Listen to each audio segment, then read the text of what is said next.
Live, we're talking about what you're talking about. Real, honest, entertaining, live. DBL starts right now. Welcome to DBL. It's Friday. Yes. I'm feeling it. It's June 4th. I'm Tori here with Al and Erica. You both look sharp. Well, thank you. Oh, thank you. As do you. Thank you. I feel a little casual Friday coming on. It is a little casual Friday. Yeah, but I'm trying it out. I've got a formal soul. All right, it's that time of year, graduation season, and all across the country, graduates are celebrating their big achievements. So we got a couple of graduation-related stories to talk about. So let's head over to Dallas. This is a valedictorian who decided she was going to ditch her pre-approved speech and instead speak out against the heartbeat abortion law in Texas, which was just recently passed. Here is some of what she said at the graduation. I have dreams and hopes and ambitions. Every girl graduating today does. And we have spent our entire lives working towards our future. And without our input and without our consent, our control over that future has been stripped away from us. I am terrified that if my contraceptives fail, I am terrified that if I am raped, then my hopes and aspirations and dreams and efforts for my future will no longer matter. Wow. So what do you think of her choice to ditch her speech and get political? Is this fair to the other students who are graduating that day and their parents who are there as well? Wow. All I can say is powerful. No matter what you think, she moved people and she moved me. What do you think, Erica? Oh, yeah. I think it's ironic that people who want to encroach on women's rights and bodies want to then scold her for just speaking out about it. Yeah, the First Amendment, too, also. Yeah, she's a valedictorian. She is the head of her class. She earned that position. And the idea that the speeches are pre-approved anyway doesn't really sit well with me. You would think that someone who you consider the leader of your school class would have enough responsibility to follow through on something that is appropriate for them. She chose to use her platform this way. It was a very brave thing she did, and that's it. And that's it. Al, you agree, disagree? I both agree and disagree, you know, because there's a lot to unpack here. As a valedictorian, I do believe that she has a right to say her piece, to say what she believes. But, you know, I remember talking to a friend of mine that was just going to get his diploma mailed to him after college, and I was like, I want you to walk because graduation ain't for you, bruh. Graduation is for your auntie, for the people that saw little Erica running around at 3 and now they see you with the cap and gown on. And for as much as that's your moment, whether you know it or not, it's for all the village that helped raise you. And I think about Big Mama. I think about my grandmama, my granddad. I don't know if at that moment they would want to be hearing about abortion. I think they would want to be beaming, looking at their grandson or granddaughter. So I get both sides. I hate to play the fence like that, but there's a person speaking and there's an audience they're speaking to. And I do believe it's a time and a place.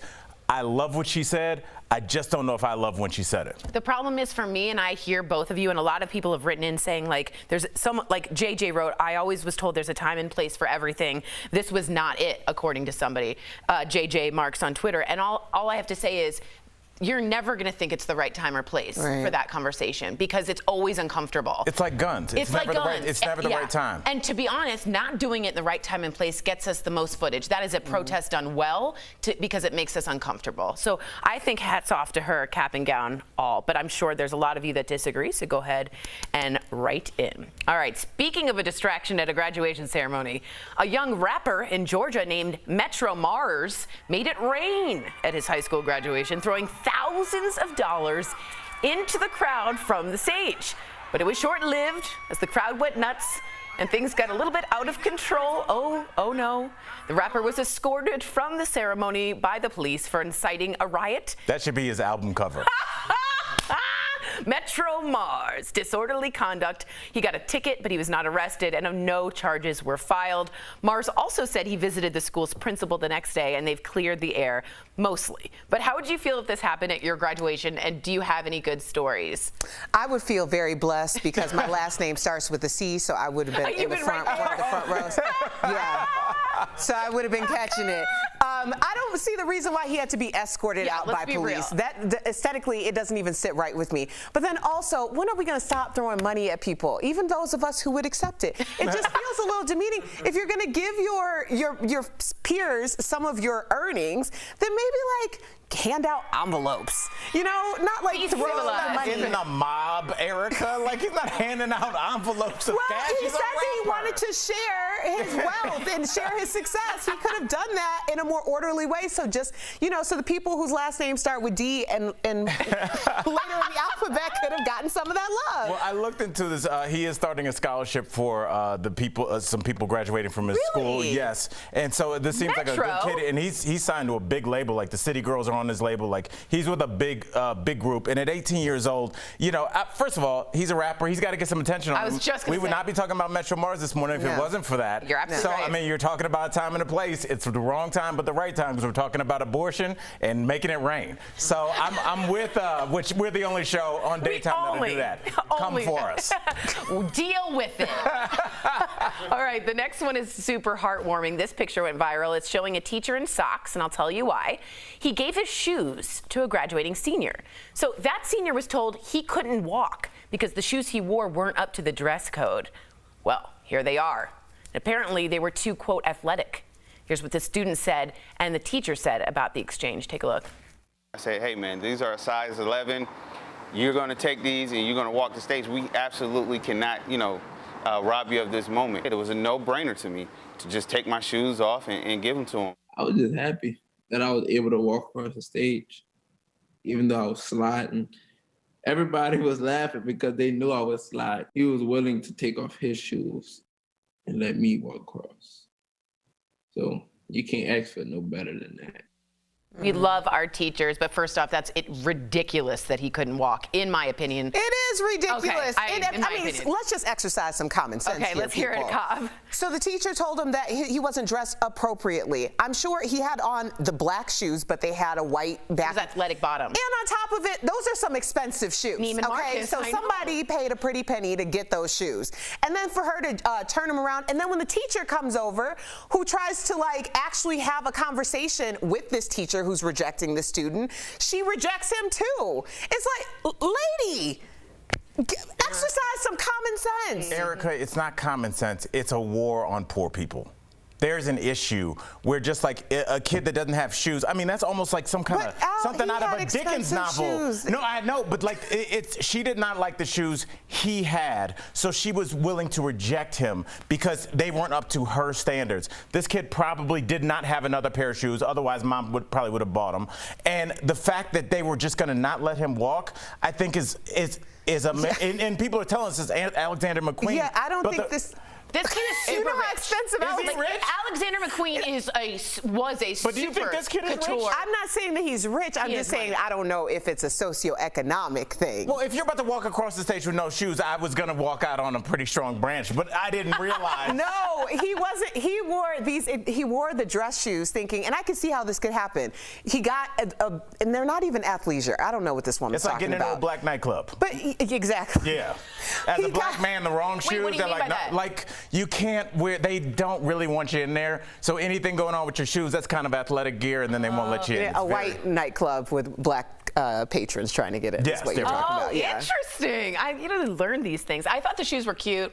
And rest in peace, Alexander McQueen. We miss you. Coming up on DBL, Get Her Done. Iconic blue-collar comedian Larry the Cable Guy shows up later in the show. And is your current partner the absolute worst lover you've ever had? Good Lord. I know. I can't believe I said that. You won't believe how many Americans said yes.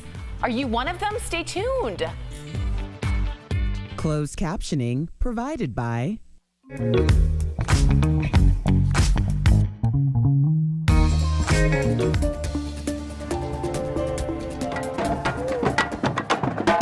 What is now a coalition of parades, parties, and concerts began with a clash between the LGBTQ community and New York police. In June 1969, police raided the Stonewall Inn, a popular gay bar in Greenwich Village, claiming the property had violated liquor laws. As police officers began making arrests, those remaining gathered outside. At this point in history, homosexuality was still considered a criminal offense, and it was common for police to raid bars like Stonewall. But this raid led to a nighttime riot. Over the next 6 days, thousands took to the streets in protest. In 1970, on the first anniversary of the police raid at Stonewall, activists organized the Christopher Street Liberation Day March, the start of the city's first Gay Pride Week. Fast forward to 1999, then President Bill Clinton became the first to issue an executive order recognizing June as Pride Month.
These co-hosts of mine. Welcome back to DBL. All right, how good is your current partner in bed? Are they the best? Are they close to it? Or are they near the bottom? Well, we've got some surprising results, I know, from a new study. Stop it. Half of the 2,000 people who responded to the survey say they are in a relationship with their current partner who is the worst in bed they've ever had. Which begs the question, is lovemaking important in a relationship, or are they headed for a breakup? I have a theory that in a relationship, you need 3 things to be on the same page. Religion, not the same religion, but the same observancy level. Money, the same values of money, and sex. And if you don't have those 3... You sound like Lil' Kim. I agree with you, though. I have another theory, Erica, and here's my theory. I think that when you're still single and mingling, you hook up with the people that you want to. You're a little bit younger, you're a little bit healthier, and the people you're dealing with are probably a little wilder, but the person you choose is usually the person you choose because you want to bring them home to mom and dad and show your family. And they're probably more square and look better on paper, and paper don't translate to the bedroom. No. That's what I'm saying. You guys are bringing home squares instead of the people Oh, no, that rock your I don't world. have a square. Okay. All right. Okay. Dang, Tori, Definitely tell us. Yeah. Well, I'll tell you on my 5th wedding anniversary today. And Anthony. Yeah, I agree with Tori. Those 3 things are crucial, and the 4th is your village. So whether that's your immediate family, there has to be some coming together of the 2 villages where you have a support system. So I believe Erica, all those it seems 4. like the villages are not coming together in the bedroom. Why do you think that is? Okay, well, the village doesn't belong in the bedroom. They don't belong in the bedroom, Al. But I do we don't believe. kink shame here. I do believe that Tori's right. I think intimate relations are crucial. You have to be on the same page. Your freak numbers have to be the same. Like they have to be within like 1 or 2 of each other. Otherwise, it will always cause friction. And what you're saying is the 2 villages in Yiddish, if you want to know, it's mishpucha. That means your family-in-laws coming together. What are we talking about the bedroom? So anyway, this is what I'm saying, Al. You cannot marry someone whose freak number is a 2 and you're a 9. Yeah. You can't. But what if I think that I agree, but I'm saying I think the people whose freak number is a 2, all their other numbers are like an 8 or 9. They're getting pressure. They're 31. They're like, when are you gonna bring grandbabies? We're a kid, and they're like, all right, well this person's good on paper, and they think they can raise the freak number, but it's not. The idea is to marry the person who is at your peak. That you 2 really, not the person who's just okay on paper. You need to peak with them. Where are these people? They're out there. They are out there. Not. Yeah, it's just It's like 2 a people. very superficial dating experience because everything has to be done on Instagram because we know that's where the truth resides. That's where the truth is, everyone. You heard it here Erica first. did it old school. Coming up on DBL, why the couple that laughs together stays together. This was hilarious. We're talking to Larry the Cable Guy and his wife, Kara. We'll be right back. At Leaf Filter, we're on a never-ending journey to end gutter cleaning forever. Whoa! Way too dangerous, Bill. Say goodbye. Scientists now believe immunity against coronavirus could last years if you meet a couple of criteria. Let's connect the dots. Researchers have found people who recovered from COVID and then were vaccinated could have long-lasting immunity and will probably not need booster shots. Unfortunately, the same is probably not true for people who just had the vaccine or people who recovered from COVID but aren't vaccinated. The new research is from 2 studies that looked at coronavirus immunity. One published in the journal Nature found that cells in your bone marrow remember COVID and can churn out antibodies when needed. The other found that memory B cells, an integral part of the immune system, are still going strong a year after infection. The problem with viruses is they are always changing, and those variants can evade that hard-won immunity. But according to this research, the immune response created by a previous infection and the vaccine is so strong it can fight variants.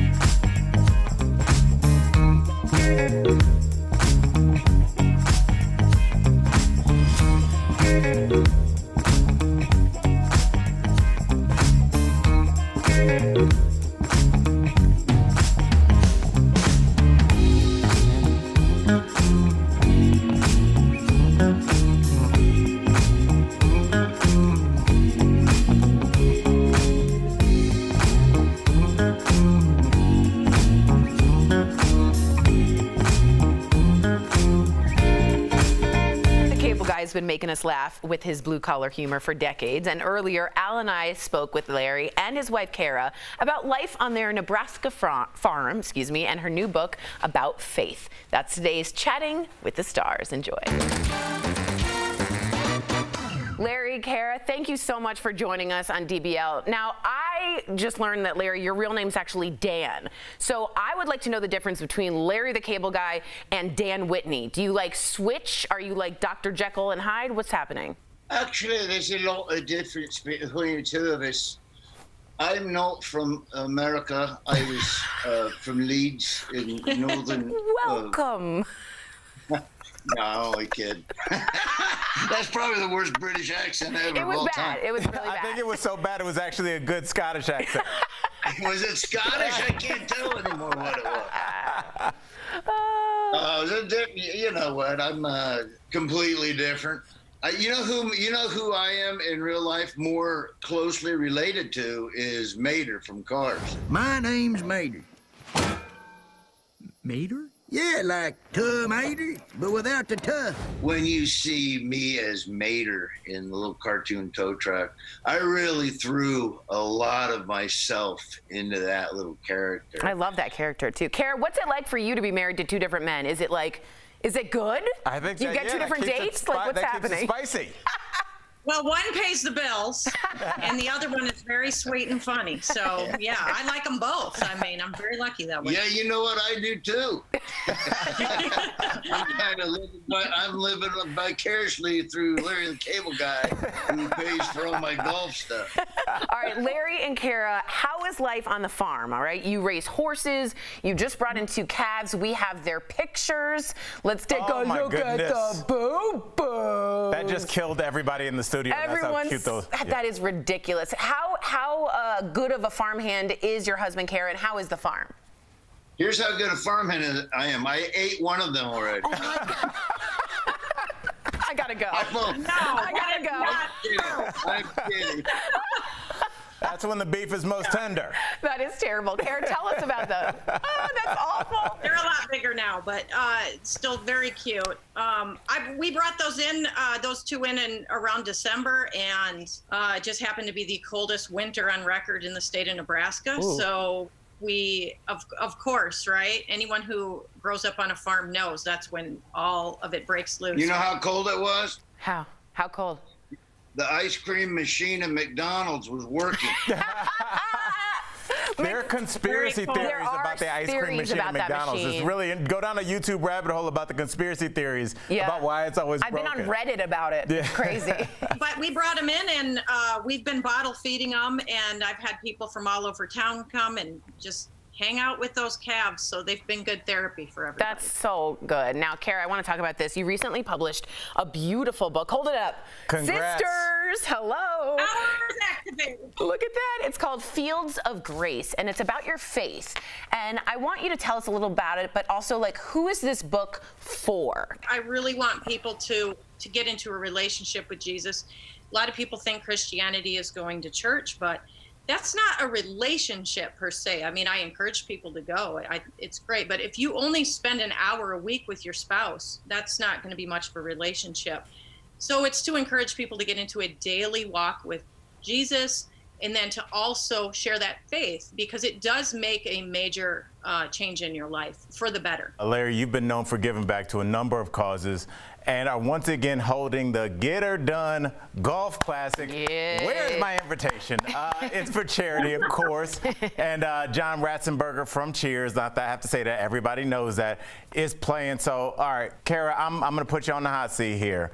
Where's your money going? If you got to put all the money you have, are you going to put it on Larry the Cable Guy or Cliff the Mailman in that golf charity classic? Where do you bet the farm? I don't think he's won his own tournament one time, so my money's not on Dan today. But John, I don't know how good a golfer is he. I don't know. I don't know how good a golfer he is either, but we're gonna have a good time. I know that. And if you want, you can come next year. I didn't know you wanted to go. Obviously, you can go to my golf tournament. Oh man, I wouldn't miss it. Our golf event is going to get a portable incubator for a NICU for a hospital locally, and this goes all over. So Unbelievable, all my books, Kara. I've never made a cent on it. Yeah, everybody pick up the book. It's Fields of Grace. Also, try listening to Larry the Cable Guy's English accent if you want to hear something terrible. Scottish. Oh, yeah, it went Scottish, I think. The latest book, again, Fields of Grace, Sharing Faith from the Horse Farm, on Amazon or wherever books are sold. And keep up with the latest on Larry at LarryTheCableGuy.com. Again, what a pleasure speaking to you both. We'll be right back. Thanks, guys. Thank you.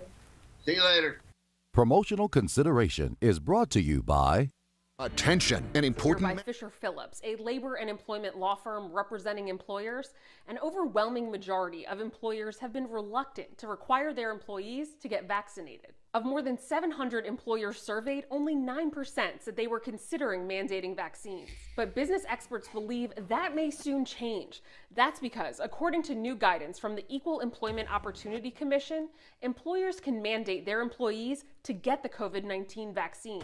Verified viewer Bernice Wright sent us an email asking, if an employer requires me to get vaccinated for COVID-19 and it causes death or extremely bad side effects, can a workman's comp claim be filed? So Bernice, let's verify. Our sources, the EEOC, Equal Employment Opportunity Commission, Sarah Mugman, an employment lawyer at the Lip Law Firm. Yes, Bernice can file a workers' compensation claim. And Josh Higgins, partner at Kelly Cronenberg, focusing on workers' compensation defense. You can obviously always file a workers' compensation claim. The question is whether you have a viable claim or not. According to both Higgins and Mugman, the compensability, or whether or not a workers' comp claim will be paid out, hinges on whether the injury, which in this case would be an adverse reaction to the vaccine, occurred in the course and scope of employment and arose out of employment. Which is why when it's mandatory, certainly that's within the course and scope of your employment because your employer is requiring you to get it, and it arose out of employment for the same reason. Whether you receive the vaccine at your place of employment or not, both lawyers agree. The mandate from your employer should help the employee get their claim accepted. But they also agree employees must prove their adverse symptoms are a result of the vaccine. Get a medical opinion as soon as possible after experiencing them. That's the best way to provide that evidence that you need to have a viable workers' compensation claim. So we can verify, yes, if an employee has an adverse reaction following a mandatory COVID-19 vaccine, the employee can file a workers' compensation claim. But just because you can file a claim doesn't mean you'll win that claim. So don't forget your doctor's note. With your Verify, I'm Ariane Till.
DBL. When it comes to staying active, mental fitness is just as important as physical fitness, and smartphone apps can help. We're chatting about it in DBL's Focus on Fitness, presented by QB.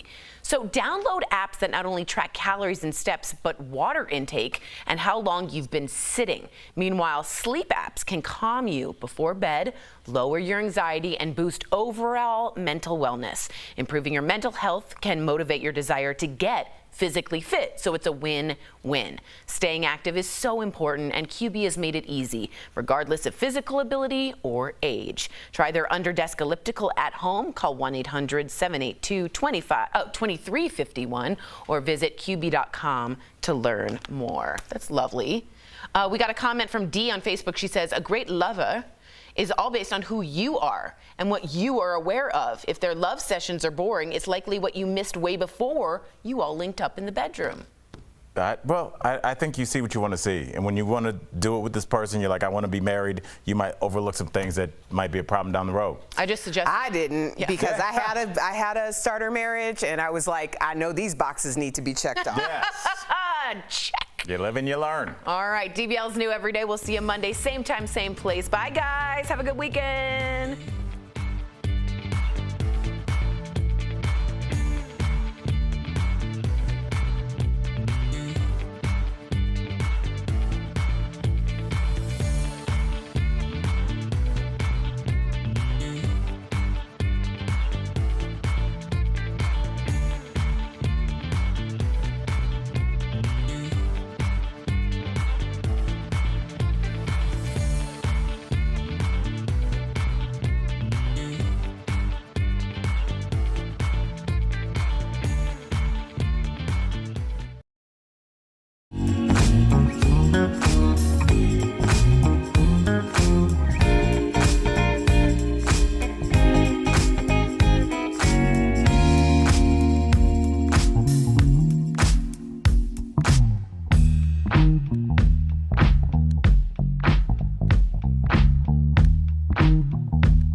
On Daily Blast Live. Graduation season is here, with one valedictorian flipping the script. This is a problem, and it's a problem that cannot wait. Then, the heartwarming moment a teacher steps in to save the day. Plus, why did this graduate make it rain on stage? A man loses his son in a horrific nightclub fire. The mysterious ways he believes they still communicate. And radio and TV personality Bobby Bones is here. How does he pull off the stunts on his new show? Real, honest, entertaining, live. DBL starts right now. Welcome to DBL. It is Friday, June 4th. I'm Sam here with Tori and Erica. Mr. Al joining us from home. I thought it was going to be a ladies' day, but I'm excited to have Al join us. I'm just kidding. No, Al, you're the perfect person to join the ladies' panel. Am I right? Absolutely. Mm-hmm. Well, if you label it the ladies' panel, then I'm not really joining. I'm an outsider. Well, you're not technically here in the studio. Way to put him out. But don't worry, this is the last day. Thank you for reassuring me. Don't worry, Al, this is the last day. And to our viewers, too, you know, we removed the plexiglass. This is the last day we're going to have our fourth host on Zoom. Soon they're going to be here in the studio starting Monday. That's exciting. I want to cheer, but I'm going to miss my pink palace. Alienated. Thank you. All All right, let's get to it because it is graduation season, right? Left and right, we're seeing all the different graduates doing their thing, their walk, their speeches. Speaking of which, all across the country, after we've seen their big achievements and their walks and their speeches, we do have a couple of graduation-related stories that we want to talk to you about, okay? So up first, you may have heard this story. A Dallas valedictorian who decided she was going to ditch her pre-approved speech and instead speaks out against the heartbeat abortion law in Texas, which did recently pass. Here's some of what she said at that graduation. I have dreams and hopes and ambitions. Every girl graduating today does. And we have spent our entire lives working towards our future. And without our input and without our consent, our control over that future has been stripped away from us. I am terrified that if my contraceptives fail, I am terrified that if I am raped, then my hopes and aspirations and dreams and efforts for my future will no longer matter. Wow. So what do you think of her choice to ditch her speech and get political? Is this fair to the other students who are graduating that day and their parents who are there as well? We are getting in so many comments. Tori, what do you make of this? It was a protest for sure. That's how you protest, when you do it in a time that's uncomfortable. You do it when it's not the right time and place, or else it doesn't mean anything. So her to take that time, give herself, the valedictorian, her space to give that was hers to own. And if you didn't like it, that's the point of the protest. I mean, really. So she did what she had to do. I fully support her. And for someone who's saying, where you think you're an adult now, make her an adult speech. She should be okay to do so. I think that she had her platform, which she earned. And we all make decisions about how we are going to utilize our platform. I have a really hard time criticizing someone who is talking about having full autonomy over their bodies and not having someone else encroach on that decision. So if other people feel like they were encroached upon, I would just like them to think about that in terms of women's bodies and women's rights. Al, what did you make of it? There's a lot to unpack here, Sammy. Of course, I believe that a woman has a right to advocate. We all have a right to advocate for women and their autonomy over their bodies. But I am going to push back a little bit. I do think that there's a time and a place. And look, it takes a village. And a lot of times, I told a buddy of mine that was going to get his graduation from college sent to him in the mail, his diploma. I told him to walk, or I suggested he walk, because it's not just for him. It's for his auntie, it's for his friends, his family, his grandmother, everybody that helped raise him from infancy to where he was now. So I feel like a lot of times the graduation is less for you than it is for the people that love and raise and support you. And maybe on that day, they might not have wanted to hear about abortion, although it is a very valid topic of discussion. Interesting. We have Kylie just writing in right now on Twitter saying, I would hate it if my daughter's graduation was hijacked by a politically motivated spectacle like this. She should be punished for making it about her and not about the whole graduating class. All right, so definitely different opinions here, and that's what this show's about. So thank you for that, Kylie. Speaking of a distraction at a graduation ceremony, a young rapper in Georgia named Metro Mars made it rain at his high school graduation, throwing thousands of dollars into the crowd from the stage, but it was short-lived as the crowd went nuts and things got a little out of control, you think?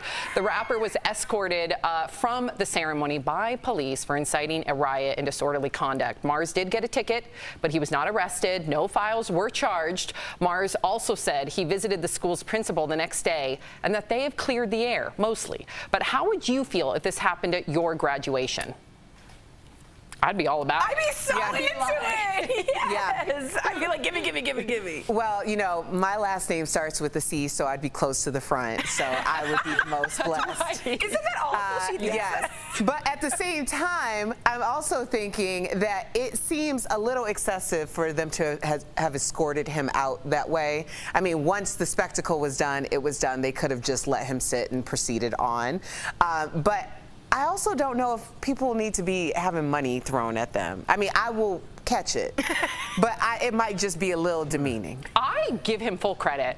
For him to say, I'm going to give away, when most teenagers, when Sam was a teenager, when she was hoarding her money, this kid's giving away his money. That's a big deal. And then for him to have the class to go to the school the next day and make sure that things were right between him and the principal, this is someone that I predict, sure, might be outside of the box, but I believe is going to be an activist, a philanthropist, and I can't wait to see what this kid, or young man, I should say, does with the rest of his life. Al, what do you feel about that? As a former teacher, what do you think? Well, I think he has a skill set that translates to a certain part of the nightlife. With that said, I'll just say this.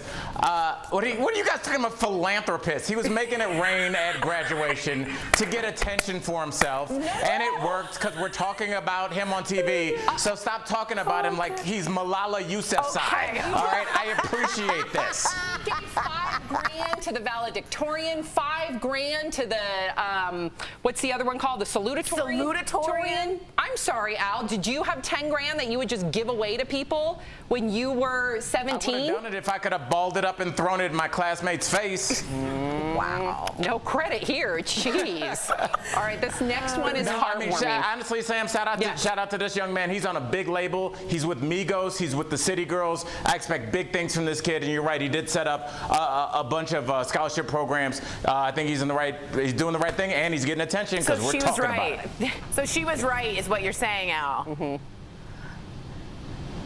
I will never agree to that. We have one more story, and this one is heartwarming. This picture went viral showing a teacher in socks who gave his shoes to a graduating senior. That senior was told he couldn't walk because the shoes he wore were not up to the dress code. Here they are, okay? Yep, apparently they were too athletic for the school. Here's what the student and teacher said about the exchange. I say, hey man, these are a size 11. You're going to take these and you're going to walk the stage. We absolutely cannot, rob you of this moment. It was a no-brainer to me to just take my shoes off and give them to him. I was just happy that I was able to walk across the stage, even though I was sliding. Everybody was laughing because they knew I was sliding. He was willing to take off his shoes and let me walk across. So you can't ask for no better than that. Amen. And the symbolism of all of it. Erica, you felt moved by this story. I've been watching. No, I'm not moved. I think this is a damn shame that he was ever in this position to begin with. People need to exercise some common sense. For a teacher, a grown teacher, to stop this young man from walking because his shoes weren't up to code. They were Alexander McQueen, for pity's sake. So now he can't walk in his graduation? If you didn't like him, just say that, because that's how we're all feeling about it. And the fact that this teacher came to his defense and tried to talk some sense into the other teacher who was stopping it down and then was just like, take my shoes, it's ridiculous. It is. It's policing. Like, come on, you don't need to police every single rule. What, Al? I was just gonna, what, Al? Wow, Sam. I was just gonna say, maybe this teacher was trying to prepare him for his future and having difficulty getting into white nightclubs. Because this is what happens when black dudes try and roll in. They're like, those are athletic shoes. So maybe she's looking out for him 4 years from now. Look at Erica. She's just like rolling around. Talk about teachers getting their clothes off their own backs, though, huh? We love our teachers. Big shout out to teachers. I thought you were going to have a story. I had a story, but we have 10 seconds. It's about a duck and a graduation. You'll never hear it. You'll never know. Darn. Sorry. Really interesting. We're done. And Al, I didn't mean to be like, what, Al? Even when I heard myself say it, even I cringed. I don't know what that was about, but I love you. Coming up on See, Sam, that's why the viewers think we hate each other. They love each other, y'all. Sister. We really are. They are. Coming up on DBL, Tom Cruise's latest Mission Impossible movie is hit with another COVID setback. We've got the details. Plus, Bobby Bones is a radio host and TV personality, but now he's adding Daredevil to the mix. He's telling us all about his exciting new show. And is your current partner the absolute worst lover you've ever had? Ooh, you won't believe how many Americans say yes. That's coming up next. Closed caption. What is now a coalition of parades, parties, and concerts began with a clash between the LGBTQ community and New York police. In June 1969, police raided the Stonewall Inn, a popular gay bar in Greenwich Village, claiming the property had violated liquor laws. As police officers began making arrests, those remaining gathered outside. At this point in history, homosexuality was still considered a criminal offense, and it was common for police to raid bars like Stonewall. But this raid led to a nighttime riot. Over the next 6 days, thousands took to the streets in protest. In 1970, on the first anniversary of the police raid at Stonewall, activists organized the Christopher Street Liberation Day March, the start of the city's first Gay Pride Week. Fast forward to 1999, then President Bill Clinton became the first to issue an executive order recognizing June as Pride Month.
Welcome back to DBL. How good is your current partner in bed? Well, are they dang. the best, close to it, or are they near the bottom? Well, we've got some surprising results from a new study. Half of the 2,000 people who responded to the survey who are in a relationship say their current partner is the worst in bed that they've ever had. Wow. Which begs the question, is love making that important in a relationship? Or are these people headed for a breakup? Yes. Oh, okay, let's hear it, Tori. Okay, my theory is this, and I'd love to hear what everyone else says. There's 3 things you need in a relationship to match on. Religion, and I don't mean the same religion, but the observancy level. Money, you have to value money the same if one's frugal, one spends a lot, and then sex. If you're kinky and your guy's not, or the other way around, there ain't never gonna be a gel. Those 3 need to be gelled or you're done. That's my theory. Erica? Yeah. I like your theory. Yeah. I think there's a 4th, and that's the village. Whether that's the village of your family or friends, but you have to have both sides that come together as well on some level. But I do think it is important that your freak number is within 1 to 2 numbers of each other. Okay. You cannot be a freak number of 10 and be with a freak number of 2. It has to be like a 10 and an 8, or like a 2 and a 4. That makes sense. I will add 1 now. You guys 3, 4, 5. I'll add a 5th thing, and Al, I want to hear from you, an aphrodisiac. So nothing gets me more in the mood when I see my husband, and this is PG, don't worry, when I see my husband take out the garbage. When he Acts of service. Yes, he plants some bushes. Okay. He helps clean the house. When I see him do those things, organize the pantry, then I am ready to go. Now, I don't care how good in bed he is. If that, arc is not achieved, I'm kind of like, no? Wow. I mean, you're not buying I it? guess. I mean, watching Mrs. Doubtfire must have got you hot. Look, I do appreciate what you're saying. So many people agree with me. Trust me. Acts of service. It's a love language. Would you guys knock it off? No. We just said in a survey that 1,000 people out of 2,000 said that their partner is the absolute worst, and I don't think that that's a physical performance. I think that's reflective of the 50% divorce rate, because when people get married, if they get married to the wrong person, you start to resent that person, and the first thing that goes is the sex life. So when you're in a happy marriage, like you 3, you guys are, everything's fine in the bedroom as long as the pantry is arranged. True. But when you don't like your partner, I could see that almost no matter what they do, even if they kind of did the same thing, you resent them, so you're not going to have that sexual chemistry. But Albert, it works both ways. You know, if your partner cooked up a beautiful dinner, maybe washed your car, made you feel valued, made you feel appreciated, you're going to want to express your love to her. Does that make sense, Albert? It makes sense, but I'm with Al. I hate to see my husband leave, but I love to see him walk away. Ooh! Yeah! It's our anniversary. Love. 5 years. Amazing, Erica. Love you both. Coming up on DBL, we're catching up with the one, the only Bobby Bones, why he's putting his life on the line in a brand new show next. At Leaf Filter, we're on a...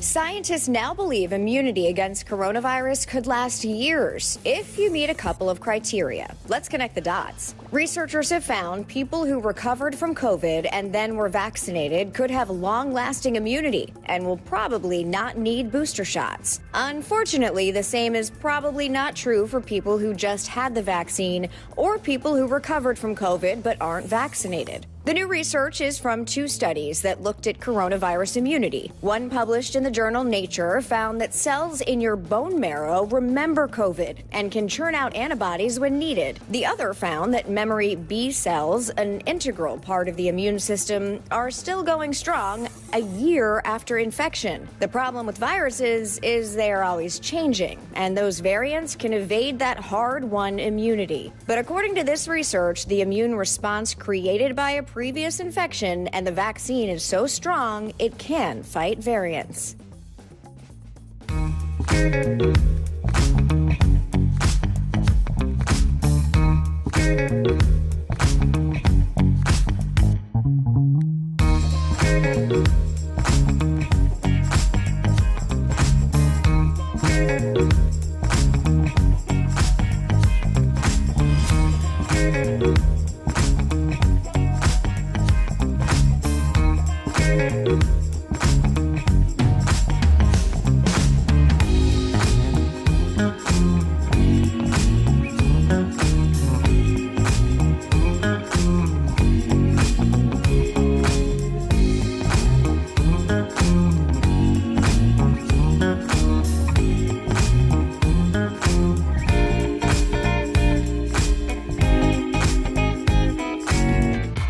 Welcome back to DBL. Bobby Bones is known for putting himself out there. The radio host won season 27 of Dancing with the Stars. And now he's a new show called Breaking Bobby Bones, where he actually puts his life on the line. Brandon and I caught up with Bobby earlier in today's Chatting with the Stars. Bobby Bones, welcome to DBL. You have my favorite name ever. You're getting married this summer. Mazel tov. Hey. Congratulations. I wanted to find out about the nerves, the cold feet, and also I'm Jewish, so I have to ask, is there a baby coming? Nerves, I guess there are some. Just we had to delay it once because of the pandemic, and we decided we're not delaying it again. Good for you. So, it's going to happen later this summer, but we feel good. Like, we feel like our timing is right. Cold feet, none. Good. And there's no baby on the way now. We had actually had this talk at dinner last night. It's like, hey, when do we think we're going to actually try to have a kid? I mean, probably in the next 2 years. Right. So there is no baby yet. We have 2 dogs right now. Yep. You're Baby like me. talk is happening. We're just not there quite this second. Yeah, fur babies are totally count. I loved every second of that, but the best answer was the cold feet. You're a smart man, that's true. Bobby. You're a smart man. All right. That's true. You won season 27 of Dancing with the Stars. What did you think about Tyra Banks hosting this past season? I thought she was good. She's what that show needed. She's known. She is a good host. She is glamorous like that. I mean, listen, when they had me glamming up on that show, I was like, man, what is happening? I got so many jewels on my body. I think she's kind of the perfect person for that show. And, as far as Tyra goes, I think she did exactly what they wanted her to do. On to your new show, Breaking Bobby Bones. You're kayaking, blindfolded, dangling over the Grand Canyon, even submerging yourself underwater. Oh, God. Why? Why, Bobby? Why do you want to do this to yourself? 2, 1, go. I asked myself the same thing, but it started off when I created the show. It was about me traveling all over and learning about people who've gone through some crazy adversity, more than it was any sort of task. And then I started to find out they have really interesting hobbies or careers, and then I wanted to make myself uncomfortable as well, because the whole show is about people that have gone through some crap and come out the other side, and that serving as an inspiration to people watching the show. And then I realized that every episode I need to put me in a situation that I'm not comfortable in, because I hate adventure, guys. I have no interest in it, but I'm doing something every episode that pushes me to my limit so people can see that it's okay to not be good at something, but it's not okay to not try.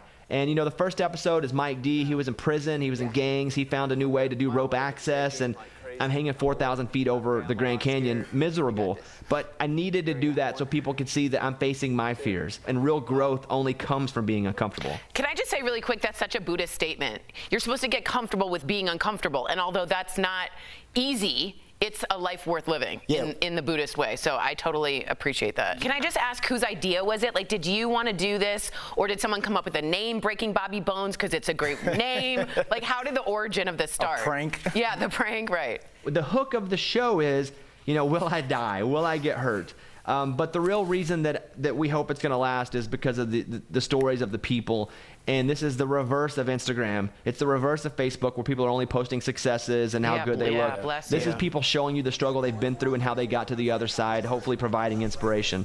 So good or bad, you know, I created the show. It's a baby that I hope is going to have a long life. I hope I also get to live a long life with this show. And so that's the origin of it, my dumb mind. I love it. So in reality, you are having a baby, and it's this great show. See how I made that full circle? I saw that. Break a leg. Unbelievable. Really good. Catch Bobby risking his life in Breaking Bobby Bones. Great name. Airing Sundays on National Geographic TV. Bobby, always a pleasure to speak with you. We'll be right back. Thank you, guys. Promotional consideration is a labor and employment law firm representing employers. An overwhelming majority of employers have been reluctant to require their employees to get vaccinated. Of more than 700 employers surveyed, only 9% said they were considering mandating vaccines. But business experts believe that may soon change. That's because, according to new guidance from the Equal Employment Opportunity Commission, employers can mandate their employees to get the COVID-19 vaccine. Verify viewer Bernice Wright sent us an email asking, if an employer requires me to get vaccinated for COVID-19 and it causes death or extremely bad side effects, can a workman's comp claim be filed? So Bernice, let's verify. Our sources, the EEOC, Equal Employment Opportunity Commission, Sarah Mugman, an employment lawyer at the Lip Law Firm. Yes, Bernice can file a workers' compensation claim. And Josh Higgins, partner at Kelly Cronenberg, focusing on workers' compensation defense. You can obviously always file a workers' compensation claim. The question is whether you have a viable claim or not. According to both Higgins and Mugman, the compensability, or whether or not a workers' comp claim will be paid out, hinges on whether the injury, which in this case would be an adverse reaction to the vaccine, occurred in the course and scope of employment and arose out of employment. Which is why when it's mandatory, certainly that's within the course and scope of your employment because your employer is requiring you to get it, and it arose out of employment for the same reason. Whether you receive the vaccine at your place of employment or not, both lawyers agree. The mandate from your employer should help the employee get their claim accepted. But they also agree employees must prove their adverse symptoms are a result of the vaccine. Get a medical opinion as soon as possible after experiencing them. That's the best way to provide that evidence that you need to have a viable workers' compensation claim. So we can verify, yes, if an employee has an adverse reaction following a mandatory COVID-19 vaccine, the employee can file a workers' compensation claim. But just because you can file a claim doesn't mean you'll win that claim. So don't forget your doctor's note. With your Verify, I'm Ariane Till.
on DBL, R&B superstar Monica. From her all-new true crime series to reuniting with Brandy all these years later, she's giving us the behind-the-scenes details. We knew that it had to end with The Boy Is Mine. That's Monday right here on DBL. I cannot wait. Welcome back to DBL. Amazing. Tori, we have a comment about Bobby Bones? Yeah, Trina wrote in and said that Bobby Bones is the bee's knees. It's also 1953, where Trina lives. I tune into his show every single day. Yeah, nice guy, but putting himself out there for to show us what adversity is like. Interesting show. He's killing it, from American Idol to his own show to Dancing with the radio Stars. to Dancing with the Stars. Bobby. Come on. If you're leaving us, you can watch the second half of the show on Facebook or YouTube. But if you're sticking around, here's what's coming up. Is the latest Mission Impossible movie doomed? The latest COVID-19 setback for the Tom Cruise blockbuster. And we are chatting with a radio host who lost his son in a nightclub fire 17 years ago. Why he believes his son still communicates with him to this day. DBL's new every day. We'll be right back.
is Daily Blast Live. We're talking about what you're talking about.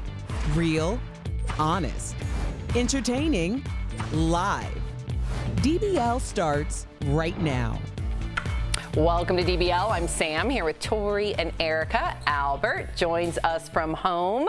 So production on the new Mission Impossible film has been shut down again. Tom Cruise has been forced to self-isolate for 2 weeks in the UK after he came into contact with 4 female dancers on set who tested positive for the virus. 10 crew members also reportedly tested positive. This is the latest setback for the film, which was shut down in February last year because of the pandemic. Production resumed in the fall, but then in December, Tom made headlines after leaked audio of him yelling at crew members for breaking COVID protocols. Went viral. Of course, we talked about that. Al, what do you think of this latest setback for the film?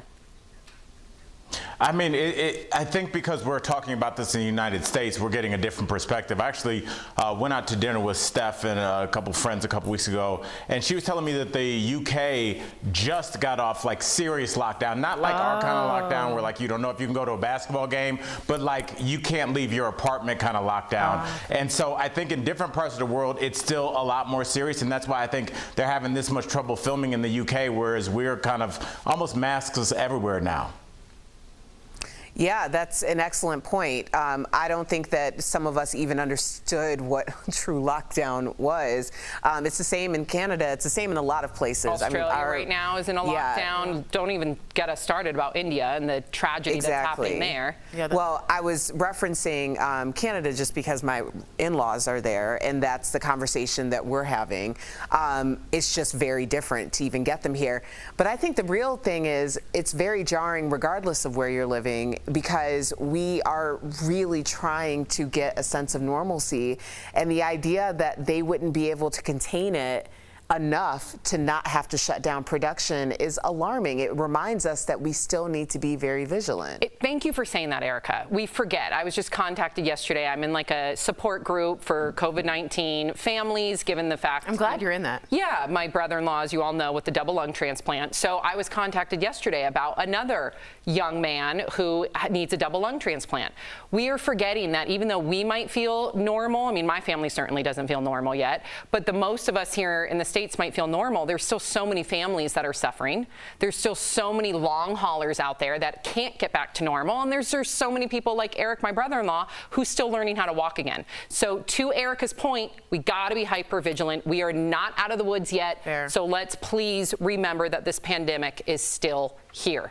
So Kim Kardashian's marriage problems were on full display last night on Keeping Up with the Kardashians. Did you watch it? So in the second to last episode of the final season, let's remember, this is it. Kim cries to her sisters about the breakup of her marriage to Kanye West. As we know, the two are now divorcing. Take a look. Before we left, her and Kanye had this big fight. I think he deserves someone that can go support his every move and go follow him all over the place and move to Wyoming. I can't do that. He should have a wife that supports his every move and travels with him and does everything, and I can't. I feel like a failure, that it's like a third marriage. Yeah, I feel like a loser. But I can't even think about that. Like, I want to be happy. Wow. Listen, a lot of people say that Kim Kardashian is not relatable. That's very relatable. I was just going to say, who cannot relate to that? Of feeling like a loser because you've gone through 3, and just being unlucky in relationships. That's super real. And Kim has sort of a fakeness to her. When I watch the Kardashians, she's always sort of putting on a face. That's the real Kim. She feels like she let a lot of people down. And I think everyone can relate to that. I do. What do you think? You've been there. Not in 3, but I mean, you've been divorced. I've only had 1 divorce, and hopefully that is it for me. When there's a dissolution of marriage, that is a very complicated time, and it really makes you, and it should make you look at yourself and what part you played in it. But sometimes you can also overcorrect or guilt yourself, because you're thinking about the fact that it's not just you and your partner that are no longer together. There's also a separation of a broader family, and you're thinking about everyone that was there the day that you came together and said, I do. So there's so much pressure. And for her to be out there, and this is her 3rd divorce, it's like, nobody is going to be strong enough to just keep it together for that entire time. Al, what did you make of it? I looked at I saw a woman that feels like she's carrying, like Erica said, 3 scarlet letters or 3 scarlet Ds at this point in terms of divorce, and she does feel like a failure. Especially think about how jarring it is for somebody that has been as successful as maybe any other human being in other areas like business. So I think for somebody like Kim that's not used to not being able to set a goal and achieve it, I think she's sitting there like, wait, is something wrong with me? Well, I feel like I'm a good person. I have things laid out on paper, but it's not working when it comes to the reality of my relationship. So I think we're seeing a young woman at the crossroads of her relationships and where she is with them. Well said. So board games are meant to be fun, but sometimes things can get a little heated. A recent survey of 2,000 Americans found that 1 in 5 people have banned a board game for causing problems. And the game at the top of the list, can you guess? Monopoly. It's the most debated and most forbidden board game of all time because it leads to fights with family and friends. does not surprise me at all. It also takes like 10 years to finish a Monopoly. I mean, am I right? Yeah. I've been on vacation and it's been 2 weeks and I'm like, well, who's got a hotel? I'm done. I can't with this. So it's a very long-term burn. It's a slow burn. A lot of money. Some people, you think the banker's always cheating. I got some issues with the game. Oh, you do? I love Monopoly, but but it always breaks into some sort of a fight. Oh, you're competitive too. Yeah. It should. You're fighting out of fatigue. Yeah, you're exhausted. You know, it's like everybody's tie-tie. Like, y'all need a nap. Come back. It's exhausting. And someone always is cheating. Albert, come on now. Have you ever played the banker and took some from the old bank? Be honest.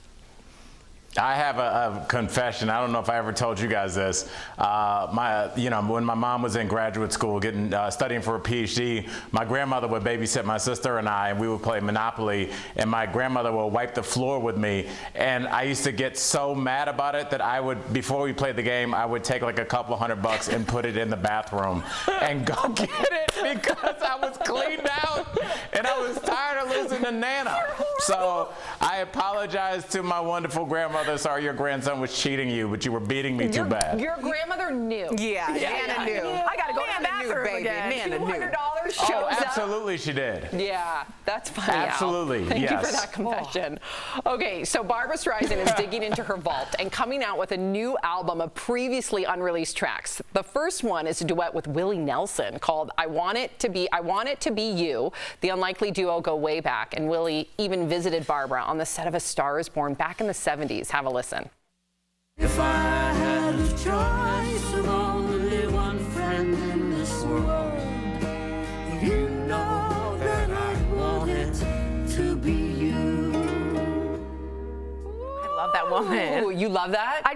So Barbra Streisand does really good duets. Her voice can go with anyone. No, I didn't know she and Willie Nelson happened to go way back, but it's just a lovely friendship. But Willie Nelson will no longer sing because of his lungs. He has a really hard time. He smoked a lot of marijuana. That's not a shock. He said he can only eat edibles, and he sang with Casey Musgraves, and he said, that's it. I can't even get the breath out. So to hear Willie sound real rich from 2014 with Barbra, lovely sound, almost like a honey and like a bitter chocolate. There was just a nice mix juxtaposition. there. Yeah, that country and that classic. I have a question. Why is this an unlikely friendship? He's kind of stoner dude, and she's kind of Very like prim and diva, proper. very diva and very shy and very proper. We like it, but it is unlikely in the music world, Erica. You don't think so? No.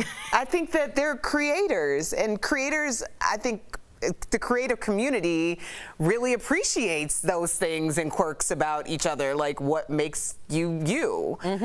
I don't think it's I think they look like they might have dated at one point. Oh, possibly. Opposites do attract. Okay. All right. So, Al, everybody wants a wedding to remember, but you want it to be remembered for the right reasons. Am I right? So take a look at this TikTok video where a bride surprises her groom and guests with a flash mob. But I think the term mob is being used loosely here. Trust in me when I say, oh, pretty baby, don't bring me down, I pray. Oh, pretty baby, now that I've found you to stay, and let me love you, baby. So where's the people? What was that? That was a low-key flex. They wanted y'all to see how beautiful that whole ceremony was. So then somebody started singing, so it Who go was viral. singing? Like 2 people, and it wasn't well. Sorry. What did you think about that, Al?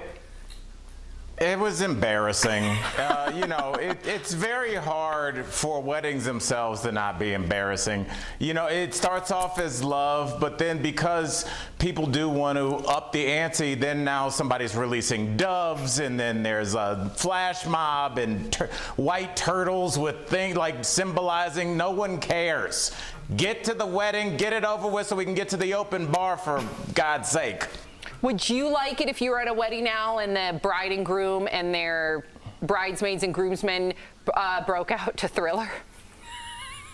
Yeah. Oh, that's so embarrassing. Did that happen at Tori's wedding? No! No!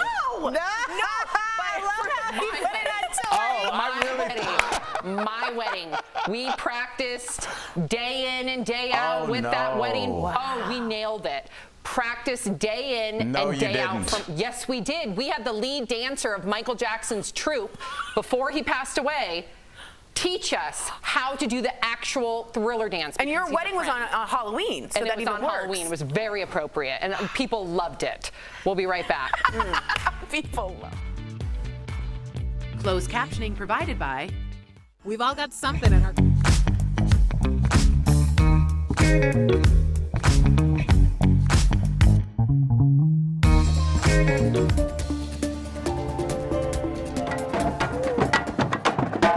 What is now a coalition of parades, parties, and concerts began with a clash between the LGBTQ community and New York police. In June 1969, police raided the Stonewall Inn, a popular gay bar in Greenwich Village, claiming the property had violated liquor laws.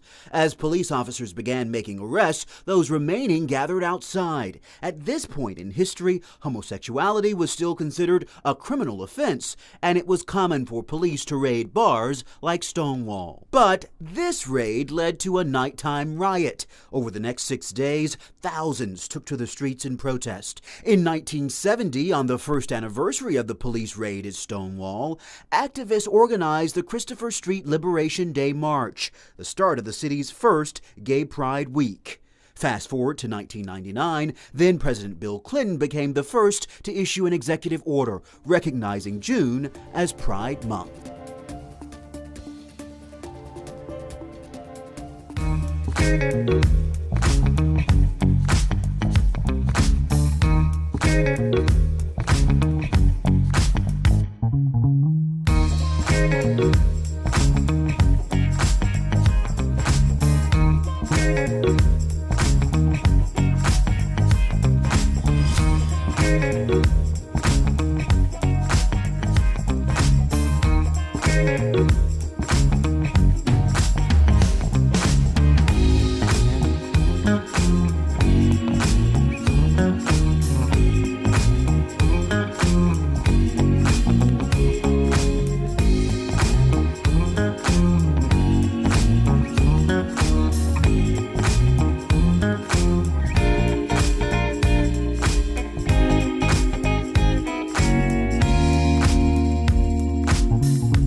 Welcome back to DBL. It's a tragedy no parent would ever want to experience.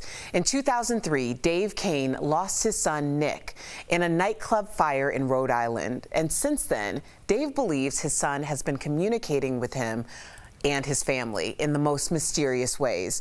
Earlier, Tori, Lindsay, and I spoke to Dave about the meaning behind these messages. Dave, thank you so much for joining us at DBL. We all three were talking before, and we're so excited to speak with you. First off, we're so sorry about your son, but we want you to tell us about Nick. He was a musician and also wrote a play that actually may have foreshadowed his own death. Can you talk to us a little bit about that? Yeah, I can talk to you forever. How much time do I have? Three hours to do it. Yeah, Nick is a wonderful boy, and we always talk about Nick in present tense. We don't allow ourselves to say, you know, Nick used to like this pizza. Right. We say he likes the pizza. We continue. As you mentioned, a year before he passed, he wrote a play called They Walk Among Us. The play is about teenagers who die and come back as angels. Wow. And beginning the day after the fire, we started to get signs from Nicky, not all, but many, around the number 41. This was his number. Nick loved 41. He'd get in the car with me and say, Dad, look, it's 241. And we'd see a license plate, Dad, 41, 41. We didn't know what it was. We couldn't figure it out. When he passed, he was 18 and 23 days, 41. The station nightclub is at latitude 41.41. Wow. The fire call box at the station was 4414.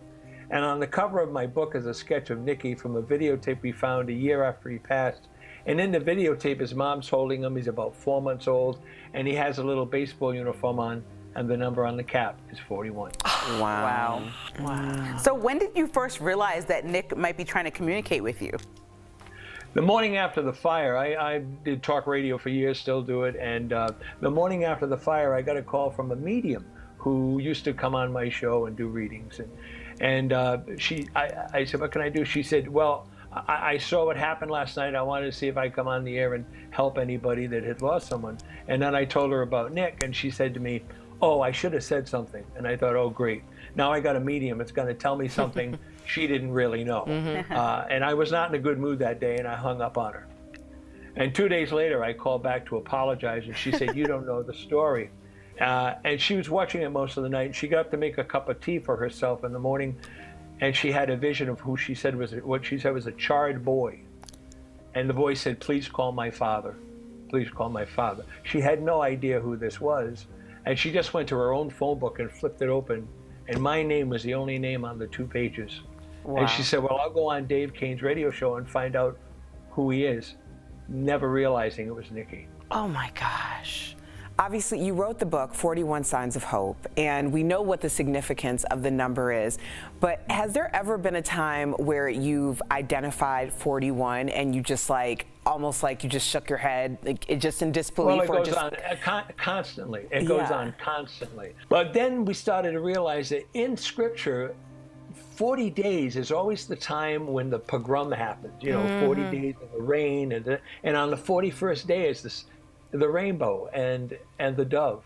And that's what I tell people when I do my talk, that it's sad to have me tell you about Nikki passing, but now's the good news, because now I can tell you that he's right here, and your loved ones are here. This is the most important part. Your loved ones are here, and when it's your turn to pass, you'll be fine too. All right, some people watching, Dave, might be thinking, okay, these are just signs, they're just coincidences, nothing more, as you said, or that your son is communicating with you is sort of unhealthy in that way of like not letting go of that grief. And I just wanted you to speak to those people, because there are skeptics out there that are like, maybe he's holding on too long. What do you feel about that? I'm not here to convince anybody. I tell people, my job is to tell the story and let you decide what you think for you. We're the ones that have been trained to turn our back. We're the ones that have been trained to talk past tense. They're not past tense. They're here, and they're tap dancing as fast as they can to let you know that there's nothing to fear. Dave, thank you so much for sharing your story with us. We all feel your son with us today. Dave's book is 41 Signs of Hope. For more on this, you can visit davekane.net or get the book on Amazon. Again, it's been an honest honor. We'll be right back. Thanks so much. We all know that movement is like medicine, but getting the movement you... Scientists now believe immunity against coronavirus could last years if you meet a couple of criteria. Let's connect the dots. Researchers have found people who recovered from COVID and then were vaccinated could have long-lasting immunity and will probably not need booster shots. Unfortunately, the same is probably not true for people who just had the vaccine or people who recovered from COVID but aren't vaccinated. The new research is from 2 studies that looked at coronavirus immunity. One published in the journal Nature found that cells in your bone marrow remember COVID and can churn out antibodies when needed. The other found that memory B cells, an integral part of the immune system, are still going strong a year after infection. The problem with viruses is they are always changing, and those variants can evade that hard-won immunity. But according to this research, the immune response created by a previous infection and the vaccine is so strong it can fight variants.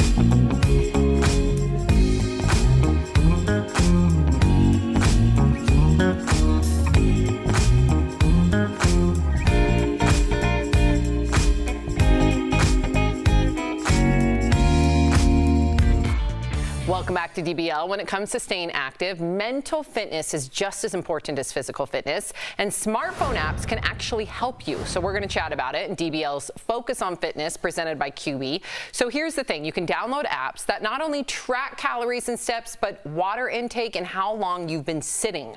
Meanwhile, sleep apps can calm you before bed, lower your anxiety, and boost overall mental wellness. Improving your mental health can motivate you, your desire rather, to get physically fit, which is, hello, a win-win. So staying active is so important, and QB has made it easy regardless of physical ability or age. In fact, try their under-desk elliptical at home. Call 1-800-782-2351 or visit QB.com to learn more.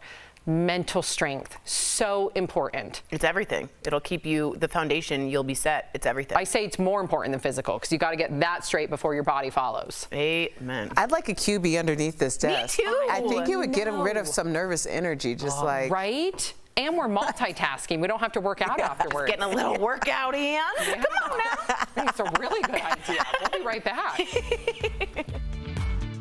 Promotional consideration is brought to you. Conducted earlier this year by Fisher Phillips, a labor and employment law firm representing employers. An overwhelming majority of employers have been reluctant to require their employees to get vaccinated. Of more than 700 employers surveyed, only 9% said they were considering mandating vaccines. But business experts believe that may soon change. That's because, according to new guidance from the Equal Employment Opportunity Commission, employers can mandate their employees to get the COVID-19 vaccine.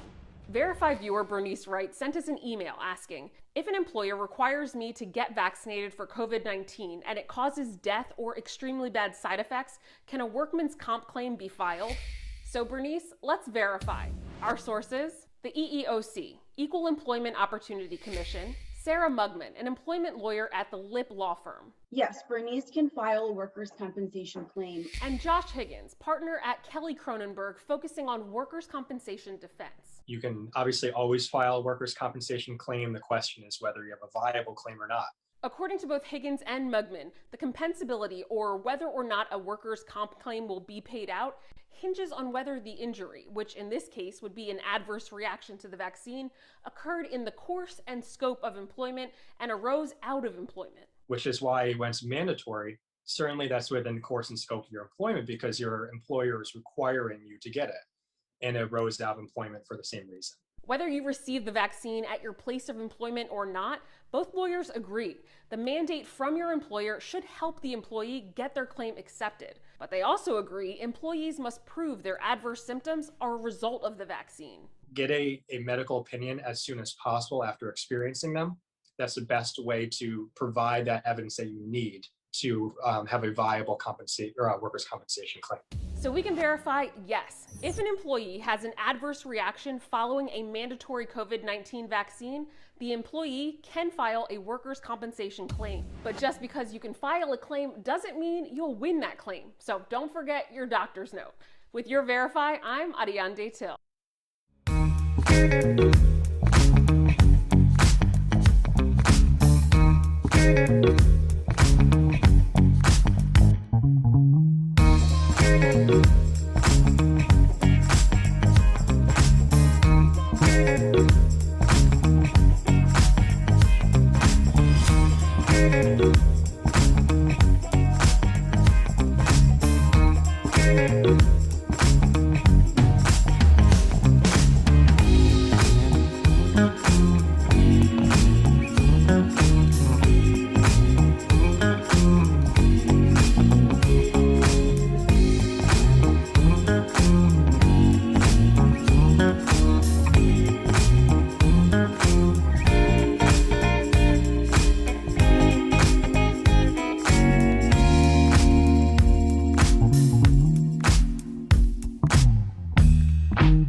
Was once considered considered America's most hated mom.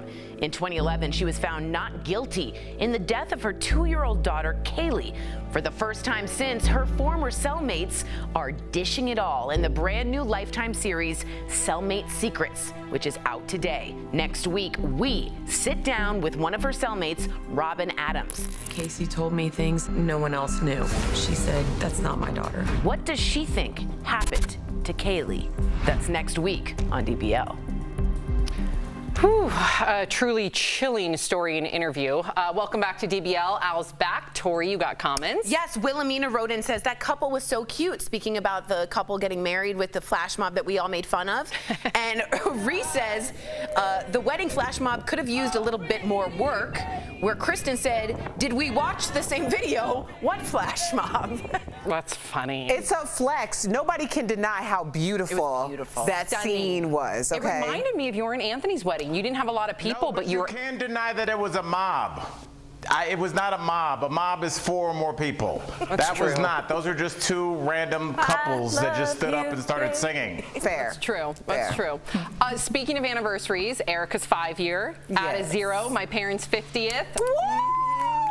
Happy 5-0, Mom and Dad. You truly are the example, and I hope you guys enjoy your time together today and your special dinner tonight. I will see you next week, and Mark and I will celebrate y'all when you guys get here. Oh, that's so What are you doing tonight, real quick? We're just gonna do a little drinkies and some dinner. And see what happens. Maybe a little flash mob. DBL's new every day. We'll see you Monday. Bye, guys.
On Daily Blast Live. Graduation season is here, with one valedictorian flipping the script. This is a problem, and it's a problem that cannot wait. Then, the heartwarming moment a teacher steps in to save the day. Plus, why did this graduate make it rain on stage? A man loses his son in a horrific nightclub fire. The mysterious ways he believes they still communicate. And radio and TV personality Bobby Bones is here. How does he pull off the stunts on his new show? Real, honest, entertaining, live. DBL starts right now. Welcome to DBL. It is Friday, June 4th. I'm Sam here with Tori and Erica. Mr. Al joining us from home. I thought it was going to be a ladies' day, but I'm excited to have Al join us. Oh, I'm just kidding. No, Al, you're the perfect person to join the ladies' panel. Am I right? Absolutely. Well, if you label it the ladies' panel, then I'm not really joining. I'm an outsider. Well, you're not technically here in the studio. Way to put him out. But don't worry, this is the last day. Thank you for reassuring me. Don't worry, Al, this is the last day. And to our viewers, too, you know, we removed the plexiglass. This is the last day we're going to have our fourth host on Zoom. Soon they're going to be here in the studio starting Monday. That's exciting. I want to cheer, but I'm going to miss my Pink Palace. Alienated. Thank you. All right, let's get to it because it is graduation season, right? Left and right, we're seeing all the different graduates doing their thing, their walk, their speeches. Speaking of which, all across the country, after we've seen their big achievements and their walks and their speeches, we do have a couple of graduation-related stories that we want to talk to you about, okay? So up first, you may have heard this story. A Dallas valedictorian who decided she was going to ditch her pre-approved speech and instead speaks out against the heartbeat abortion law in Texas, which did recently pass. Here's some of what she said at that graduation. I have dreams and hopes and ambitions. Every girl graduating today does. And we have spent our entire lives working towards our future. And without our input and without our consent, our control over that future has been stripped away from us.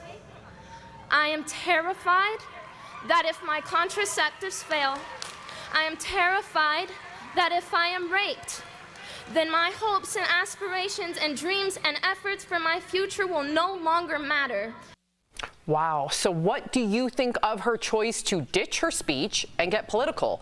Is this fair to the other students who are graduating that day and their parents who are there as well? We are getting in so many comments. Tori, what do you make of this?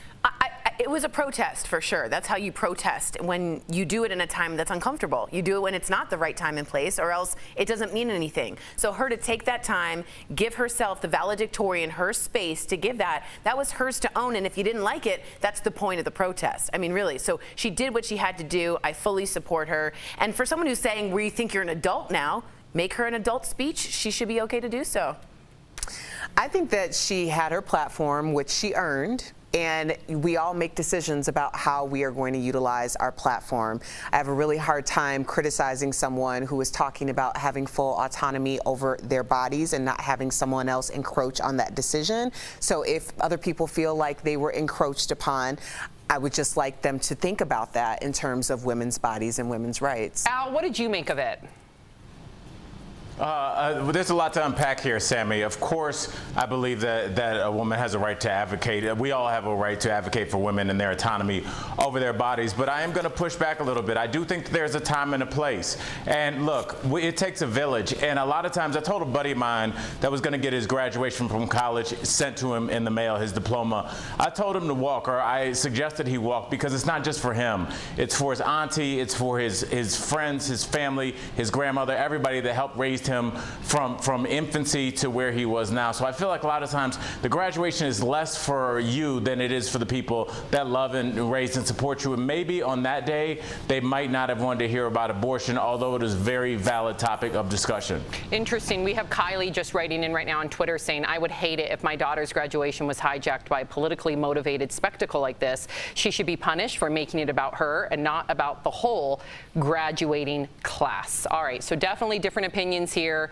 And that's what this show's about. So thank you for that, Kylie. Speaking of a distraction at a graduation ceremony, a young rapper in Georgia named Metro Mars made it rain at his high school graduation, throwing thousands of dollars into the crowd from the stage, but it was short-lived as the crowd went nuts and things got a little out of control, you think?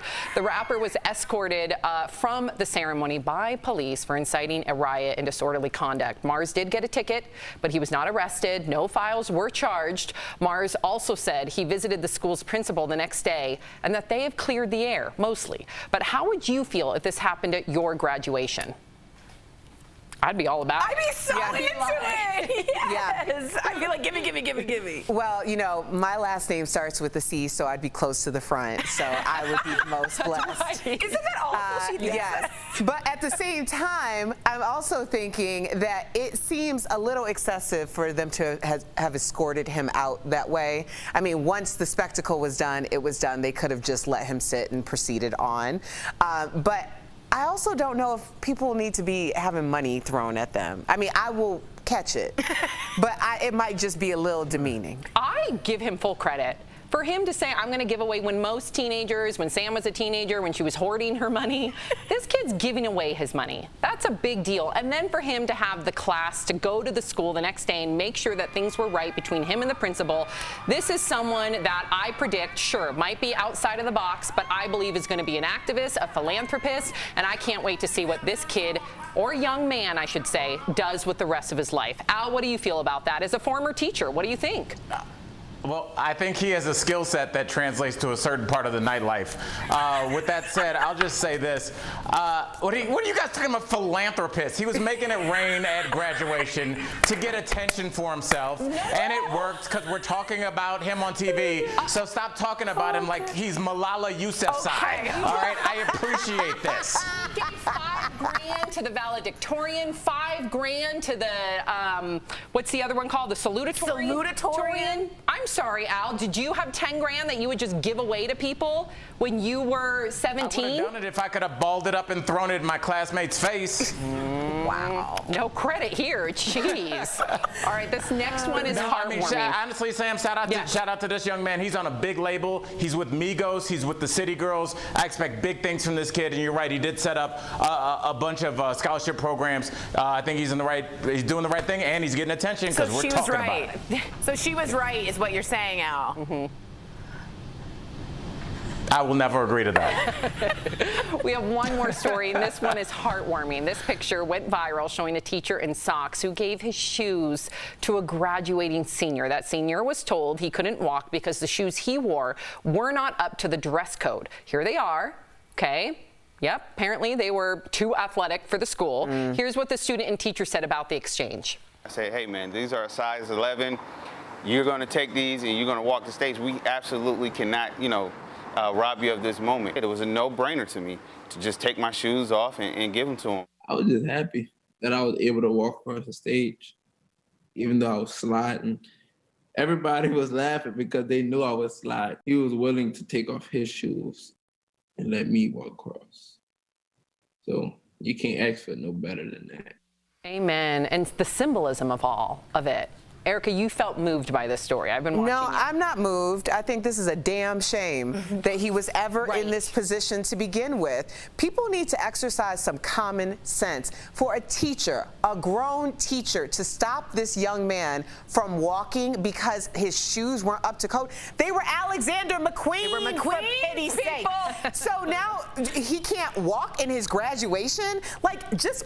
If you didn't like him, just say that, because that's how we're all feeling about it. And the fact that this teacher came to his defense and tried to talk some sense into the other teacher who was stopping it down and then was just like, take my shoes, it's ridiculous. It is. It's policing, like, come on, you don't need to police every single rule. What, Al?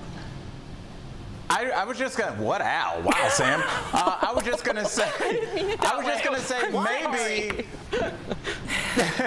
maybe this teacher was trying to prepare him for his future and having difficulty getting into white nightclubs. Because this is what happens when black dudes try and roll in. They're like, those are athletic shoes. So maybe she's looking out for him 4 years from now. Look at Erica. She's just like rolling around. Talk about teachers getting their clothes off their own backs, though, huh? We love our teachers. Big shout out to teachers. I thought you were going to have a story. I had a story, but it's we have 10 seconds. It's about a duck and a graduation. You'll never hear it. You'll never know. Darn. Sorry. It sounds really interesting. We're done. And Al, I didn't mean to be like, what, Al? Even when I heard myself say it, even I cringed. I don't know what that was about, but you know I love you. Coming up on See, TV. Sam, that's why the viewers think we hate each other. They love each other, y'all. Sister. We really are. They are. Coming up on DBL, Tom Cruise's latest Mission Impossible movie is hit with another COVID setback. We've got the details. Plus, Bobby Bones is a radio host and TV personality, but now he's adding Daredevil to the mix. He's telling us all about his exciting new show. And is your current partner the absolute worst lover you've ever had? Ooh, you won't believe how many Americans say yes. That's coming up next. Closed captioning provided by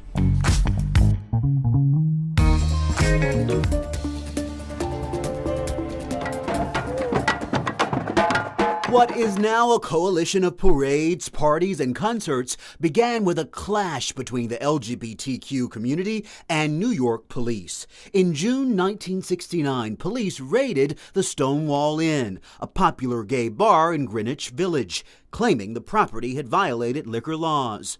As police officers began making arrests, those remaining gathered outside. At this point in history, homosexuality was still considered a criminal offense, and it was common for police to raid bars like Stonewall. But this raid led to a nighttime riot. Over the next 6 days, thousands took to the streets in protest. In 1970, on the first anniversary of the police raid at Stonewall, activists organized the Christopher Street Liberation Day March, the start of the city's first Gay Pride Week.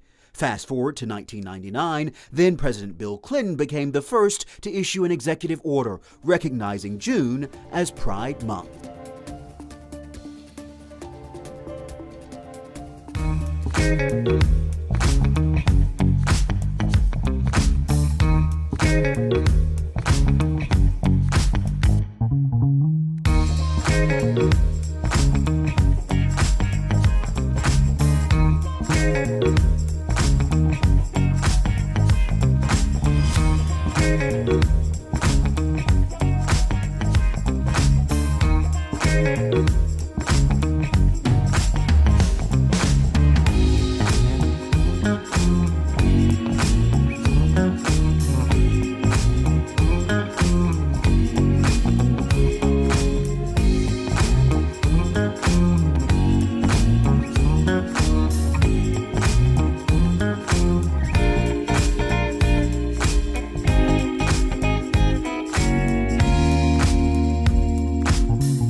DBL, how good is your current partner in bed? Well, are they dang. the best, close to it, or are they near the bottom? Well, we've got some surprising results from a new study. Half of the 2,000 people who responded to the survey who are in a relationship say their current partner is the worst in bed that they've ever had. Wow. Which begs the question, is love making that important in a relationship? Or are these people headed for a breakup? Yes. Oh, okay, let's hear it, Tori. Okay, my theory is this, and I'd love to hear what everyone else says. There's 3 things you need in a relationship to match on. Religion, and I don't mean the same religion, but the observancy level. Money, you have to value money the same if one's frugal, one spends a lot, and then sex. If you're kinky and your guy's not, or the other way around, there ain't never gonna be a gel. Those 3 need to be gelled or you're done. That's my theory. Erica? I like your theory. Yeah. I think there's a 4th, and that's the village. Whether that's the village of your family or friends, but you have to have both sides that come together as well on some level. But I do think it is important that your freak number is within 1 to 2 numbers of each other. Okay. You cannot be a freak number of 10 and be with a freak number of 2. It has to be like a 10 and an 8, or like a 2 and a 4. That makes sense. I will add 1 now. You guys 3, 4, 5. I'll add a 5th thing, and Al, I want to hear from you, an aphrodisiac. So nothing gets me more in the mood when I see my husband, and this is PG, don't worry, when I see my husband take out the garbage. When he Acts of service. Yes, he plants some bushes. Okay. He helps clean the house. When I see him do those things, organize the pantry, then I am ready to go. Now, I don't care how good in bed he is. If that, like, arc is not achieved, I'm kind of like, no? Wow. I mean, you're not buying I it? guess. I mean, watching Mrs. Doubtfire must have got you hot. Look, I do appreciate what you're saying. So many people agree with me. Trust me. Acts of service. It makes sense. It's a love language. Would you guys knock it off? No. We just said in a survey that 1,000 people out of 2,000 said that their partner is the absolute worst, and I don't think that that's a physical performance. I think that's reflective of the 50% divorce rate, because when people get married, if they get married to the wrong person, you start to resent that person, and the first thing that goes is the sex life. So when you're in a happy marriage, like you three, you guys are, everything's fine in the bedroom as long as the pantry is arranged. True. But you know, when you don't like your partner, I could see that almost no matter what they do, even if they kind of did the same thing, you resent them, so you're not going to have that sexual chemistry. But Albert, it works both ways. You know, if your partner cooked up a beautiful dinner, made sure, maybe washed your car, made you feel valued, made you feel appreciated, you're going to want to express your love to her. Does that make sense, Albert? It makes sense, but I'm with Al. Like, I hate to see my husband leave, but I love to see him walk away. Ooh! Yeah! It's our anniversary. Yay!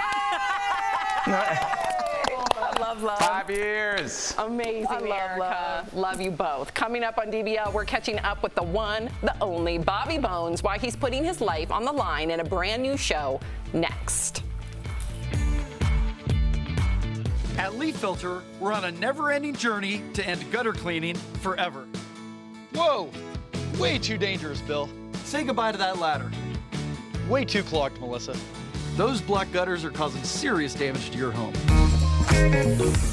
Scientists now believe immunity against coronavirus could last years if you meet a couple of criteria. Let's connect the dots. Researchers have found people who recovered from COVID and then were vaccinated could have long-lasting immunity and will probably not need booster shots. Unfortunately, the same is probably not true for people who just had the vaccine or people who recovered from COVID but aren't vaccinated. The new research is from 2 studies that looked at coronavirus immunity. One published in the journal Nature found that cells in your bone marrow remember COVID and can churn out antibodies when needed. The other found that memory B cells, an integral part of the immune system, are still going strong a year after infection. The problem with viruses is they are always changing, and those variants can evade that hard-won immunity. But according to this research, the immune response created by a previous infection and the vaccine is so strong it can fight variants.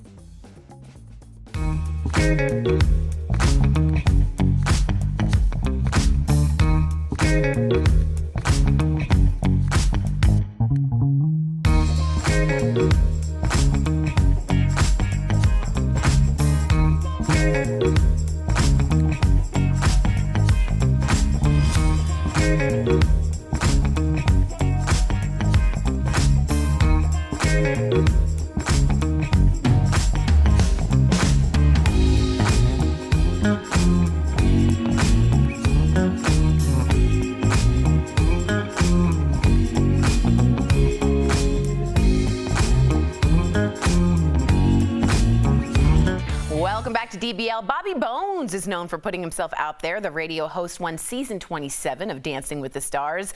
And now he's a new show called Breaking Bobby Bones, where he actually puts his life on the line. Brandon and I caught up with Bobby earlier in today's Chatting with the Stars. Bobby Bones! Bones, welcome to DBL. You have my favorite name ever. You're getting married this summer. Mazel tov. Hey. Congratulations. I wanted to find out about the nerves, the cold feet, and also I'm Jewish, so I have to ask, is there a baby coming? Nerves, I guess there are some. Just we had to delay it once because of the pandemic, and we decided we're not delaying it again. Good for you. So, it's going to happen later this summer, but we feel good. We feel like our timing is right. Cold feet, none. Good. And there's no baby on the way now. We had this talk at dinner last night. It's like, hey, when do we think we're going to actually try to have a kid? I mean, probably in the next 2 years. Right. So there is no baby yet. We have 2 dogs right now. Yeah, you're baby like me. talk is happening. We're just not there quite this second. Yeah, fur babies are totally count. I loved every second of that, but the best answer was no to cold feet. You're a smart man, that's true. Bobby. You're a smart man. All right. That's true. You won season 27 of Dancing with the Stars. What did you think about Tyra Banks hosting this past season? I thought she was good. She's what that show needed. She's known. She is a good host. She is glamorous like that. I mean, listen, when they had me glamming up on that show, I was like, man, what is happening? I got so many jewels on my body. I think she's kind of the perfect person for that show. And, as far as Tyra goes, I think she did exactly what they wanted her to do. On to your new show, Breaking Bobby Bones. You're kayaking, blindfolded, dangling over the Grand Canyon, even submerging yourself underwater. Oh, God. Why? Why, Bobby? Why do you want to do this to yourself? 2, 1, go!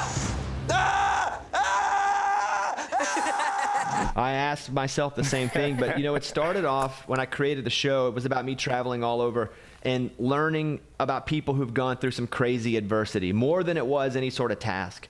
And then I started to find out they have really interesting hobbies or careers, and then I wanted to make myself uncomfortable as well, because the whole show is about people that have gone through some crap and come out the other side, and that serving as an inspiration to people watching the show.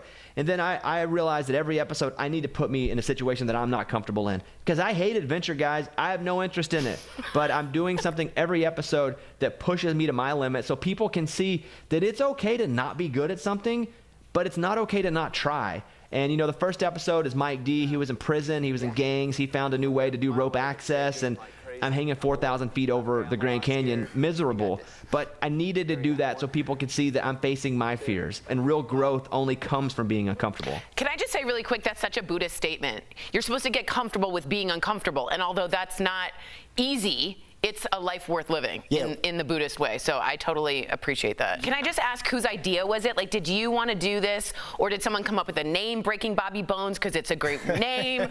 How did the origin of this start? A prank? Yeah, the prank, right. The hook of the show is, will I die? Will I get hurt? But the real reason that we hope it's going to last is because of the stories of the people. And this is the reverse of Instagram. It's the reverse of Facebook, where people are only posting successes and how good they look. This is people showing you the struggle they've been through and how they got to the other side, hopefully providing inspiration. So good or bad, I created the show. It's a baby that I hope is going to have a long life. I hope I also get to live a long life with this show. And so that's the origin of it, my dumb mind. I love it. So in reality, you are having a baby, and it's this great show. See how I made that full circle? I saw that. Break a leg. Unbelievable. Really good. Catch Bobby risking his life in Breaking Bobby Bones. Great name. Airing Sundays on National Geographic TV. Bobby, always a pleasure to speak with you. We'll be right back. Thank you, guys. Year by Fisher Phillips, a labor and employment law firm representing employers. An overwhelming majority of employers have been reluctant to require their employees to get vaccinated. Of more than 700 employers surveyed, only 9% said they were considering mandating vaccines. But business experts believe that may soon change. That's because, according to new guidance from the Equal Employment Opportunity Commission, employers can mandate their employees to get the COVID-19 vaccine. Verified viewer Bernice Wright sent us an email asking, if an employer requires me to get vaccinated for COVID-19 and it causes death or extremely bad side effects, can a workman's comp claim be filed? So Bernice, let's verify.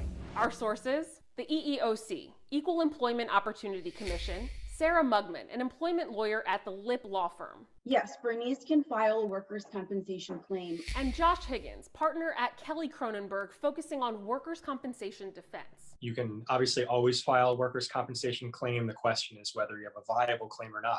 According to both Higgins and Mugman, the compensability, or whether or not a workers' comp claim will be paid out, hinges on whether the injury, which in this case would be an adverse reaction to the vaccine, occurred in the course and scope of employment and arose out of employment. Which is why when it's mandatory, certainly that's within the course and scope of your employment because your employer is requiring you to get it, and it arose out of employment for the same reason. Whether you receive the vaccine at your place of employment or not, both lawyers agree. The mandate from your employer should help the employee get their claim accepted. But they also agree employees must prove their adverse symptoms are a result of the vaccine. Get a medical opinion as soon as possible after experiencing them. That's the best way to provide that evidence that you need to have a viable workers' compensation claim.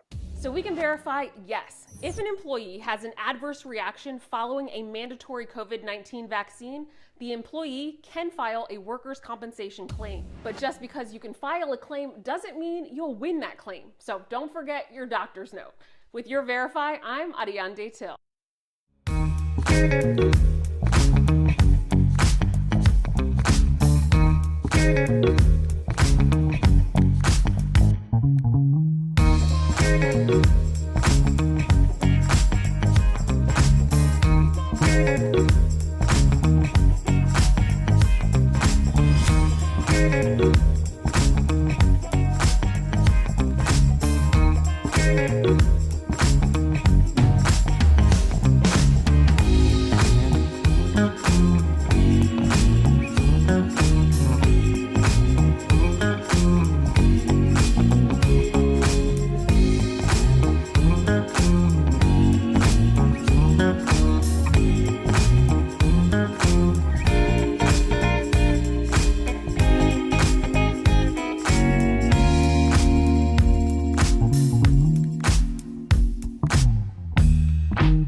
Monday on DBL, R&B superstar Monica, from her all-new true crime series to reuniting with Brandy all these years later. She's giving us the behind-the-scenes details. We knew that it had to end with The Boy Is Mine.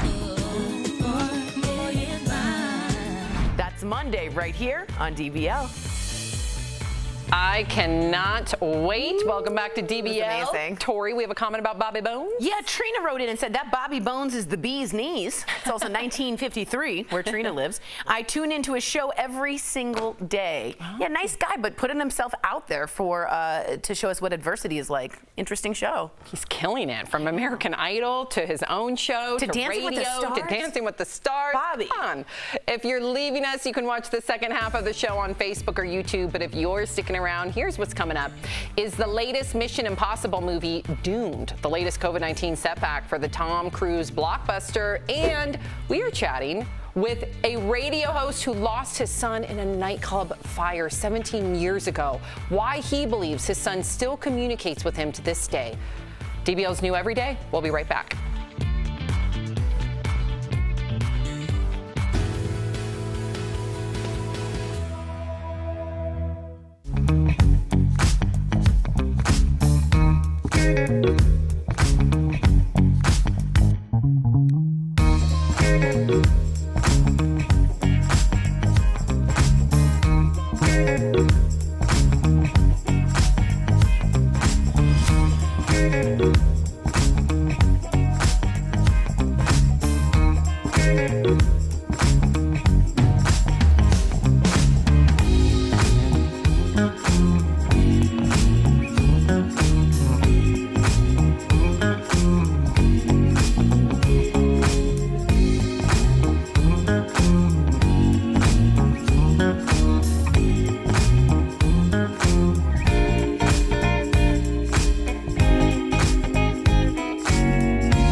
Is Daily Blast Live. We're talking about what you're talking about. Real, honest, entertaining, live. DBL starts right now. Welcome to DBL. I'm Sam here with Tori and Erica. Albert joins us from home. So production on the new Mission Impossible film has been shut down again. Tom Cruise has been forced to self-isolate for 2 weeks in the UK after he came into contact with 4 female dancers on set who tested positive for the virus. 10 crew members also reportedly tested positive. This is the latest setback for the film, which was shut down in February last year because of the pandemic. Production resumed in the fall, but then in December, Tom made headlines after leaked audio of him yelling at crew members for breaking COVID protocols. Went viral. Of course, we talked about that. Al, what do you think of this latest setback for the film?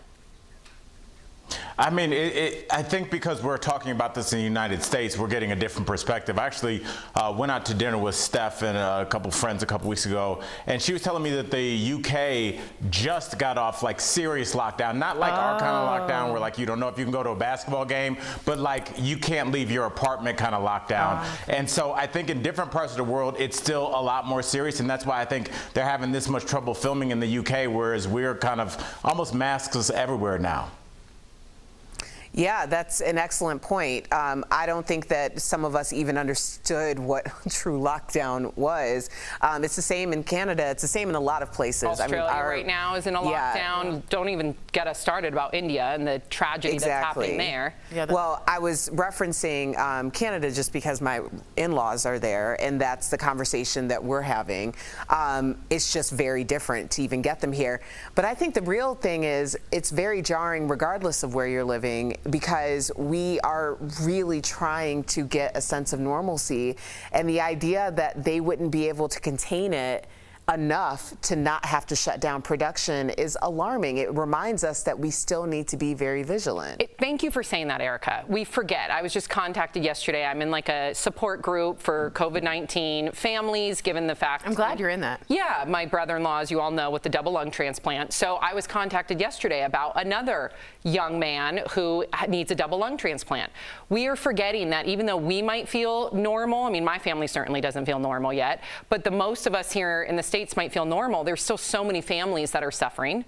There's still so many long haulers out there that can't get back to normal. And there's so many people like Eric, my brother-in-law, who's still learning how to walk again. So to Erica's point, we got to be hyper vigilant. We are not out of the woods yet. So let's please remember that this pandemic is still here. So Kim Kardashian's marriage problems were on full display last night on Keeping Up with the Kardashians. Did you watch it? So in the second to last episode of the final season, let's remember, this is it. Kim cries to her sisters about the breakup of her marriage to Kanye West. As we know, the two are now divorcing. Take a look. Before we left, her and Kanye had this big fight. I think he deserves someone that can go support his every move and go follow him all over the place and move to Wyoming. I can't do that. He should have a wife that supports his every move and travels with him and does everything, and I can't. I feel like a failure, that it's like a third marriage. Yeah, I feel like a loser. But I can't even think about that. Like, I want to be happy. Wow.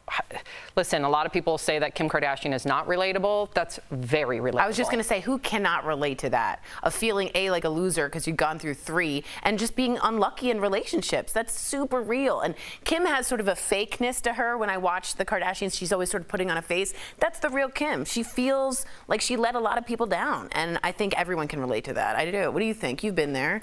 Not in 3, but I mean, you've been divorced. I've only had 1 divorce, and hopefully that is it for me. When there's a dissolution of marriage, that is a very complicated time, and it really makes you, and it should make you look at yourself and what part you played in it. But sometimes you can also correct or over guilt yourself, because you're thinking about the fact that it's not just you and your partner that are no longer together. There's also a separation of a broader family, and you're thinking about everyone that was there the day that you came together and said, I do. So there's so much pressure. And for her to be out there, and this is her third divorce, it's like, nobody is going to be strong enough to just keep it together for that entire time. Al, what did you make of it? I looked at I saw a woman that feels like she's carrying, like Erica said, 3 scarlet letters or 3 scarlet Ds at this point in terms of divorce, and she does feel like a failure, especially think about how jarring it is for somebody that has been as successful as maybe any other human being in other areas like business. So, you know, I think for somebody like Kim that's not used to not being able to set a goal and achieve it, I think she's sitting there like, wait, is something wrong with me? Well, I feel like I'm a good person. I have things laid out on paper, but it is not working when it comes to the reality of my relationship. So I think we're seeing a young woman at the crossroads of her relationships and where she is with them. Well said. So board games are meant to be fun, but sometimes things can get a little heated. A recent survey of 2,000 Americans found that 1 in 5 people have banned a board game for causing problems. And the game at the top of the list, can you guess?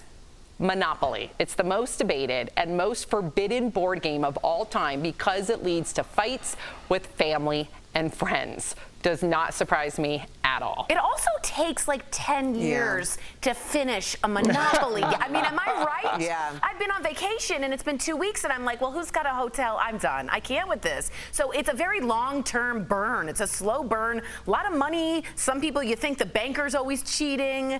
I got some issues with the game. Oh, you do? I love Monopoly, but but it always breaks into some sort of a fight. Well, you're competitive too. Yeah. It should. You're fighting out of fatigue. Yeah, you're exhausted. Like, you know, it's like everybody's tie-tie. Like, y'all need a nap. Come back. It's exhausting. And someone always is cheating. Albert, come on now. Have you ever played the banker and took some from the old bank? Be honest. I have a confession. I don't know if I ever told you guys this. When my mom was in graduate school studying for a PhD, my grandmother would babysit my sister and I, and we would play Monopoly, and my grandmother would wipe the floor with me. And I used to get so mad about it that I would, before we played the game, I would take like a couple $100 and put it in the bathroom and go get it because I was cleaned out and I was tired of losing to Nana. So I apologize to my wonderful grandmother. Sorry your grandson was cheating you, but you were beating me too bad. Your grandmother knew. Yeah, Nana knew. I gotta go to the bathroom again. $200 shows up. Absolutely she did. Yeah, that's funny. Absolutely, Al. Thank you yes. for that confession. Okay, so Barbra Streisand is digging into her vault and coming out with a new album of previously unreleased tracks. The first one is a duet with Willie Nelson called I Want It to Be You. The unlikely duo go way back, and Willie even visited Barbra on the set of A Star Is Born back in the 70s. Have a listen.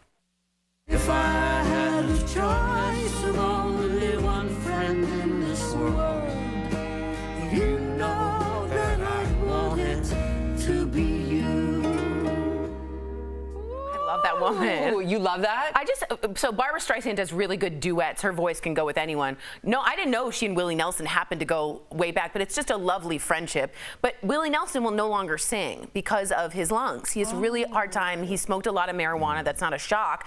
He said he can only eat edibles, and he sang with Casey Musgraves, and he said, that's it. I can't even get the breath out. So to hear Willie sound real rich from 2014 with Barbra, lovely sound, almost like a honey and like a bitter chocolate. There was just a nice mix juxtaposition. there. Yeah, that country and that classic. I have a question. Why is this an unlikely friendship? He's kind of stoner dude, and she's kind of Very like prim and diva, proper. very diva and very shy and very proper. We like it, but it is unlikely in the music world, Erica. You don't think so? No. I think that they're creators, and creators, I think, the creative community really appreciates those things and quirks about each other, like what makes you you. I don't think it's I think they look like they might have dated at one point. Oh, possibly. Opposites do attract. Okay. All right. So, Al, everybody wants a wedding to remember, but you want it to be remembered for the right reasons. Am I right? So take a look at this TikTok video where a bride surprises her groom and guests with a flash mob. But I think the term mob is being used loosely here. Trust in me when I say, oh, pretty baby, don't bring me down, I pray. Oh, pretty baby, now that I found you, stay and let me love you, baby.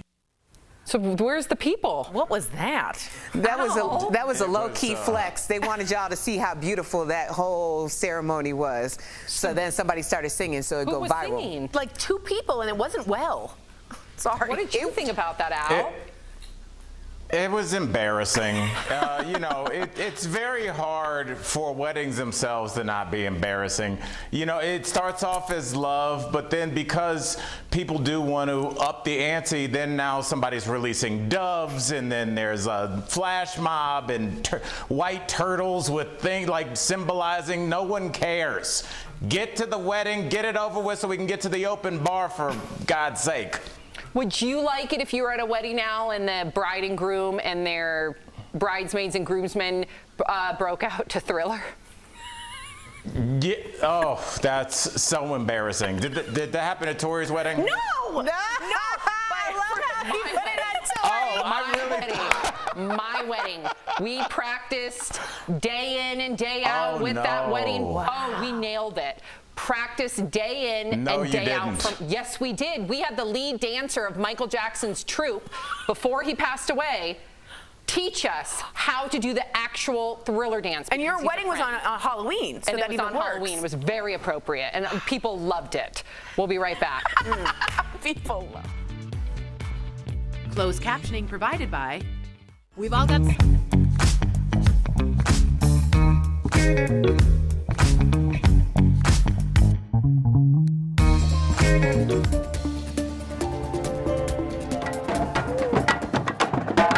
What is now a coalition of parades, parties, and concerts began with a clash between the LGBTQ community and New York police. In June 1969, police raided the Stonewall Inn, a popular gay bar in Greenwich Village, claiming the property had violated liquor laws. As police officers began making arrests, those remaining gathered outside. At this point in history, homosexuality was still considered a criminal offense, and it was common for police to raid bars like Stonewall. But this raid led to a nighttime riot. Over the next 6 days, thousands took to the streets in protest. In 1970, on the first anniversary of the police raid at Stonewall, activists organized the Christopher Street Liberation Day March, the start of the city's first Gay Pride Week. Fast forward to 1999, then President Bill Clinton became the first to issue an executive order recognizing June as Pride Month.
Welcome back to DBL. It's a tragedy no parent would ever want to experience.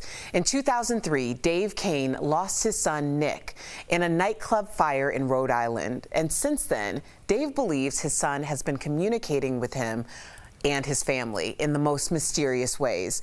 Earlier, Tori, Lindsay, and I spoke to Dave about the meaning behind these messages. Dave, thank you so much for joining us at DBL. We all three were talking before, and we're so excited to speak with you. First off, we're so sorry about your son, but we want you to tell us about Nick. He was a musician and also wrote a play that actually may have foreshadowed his own death. Can you talk to us a little bit about that? Yeah, I can talk to you forever. How much time do I have?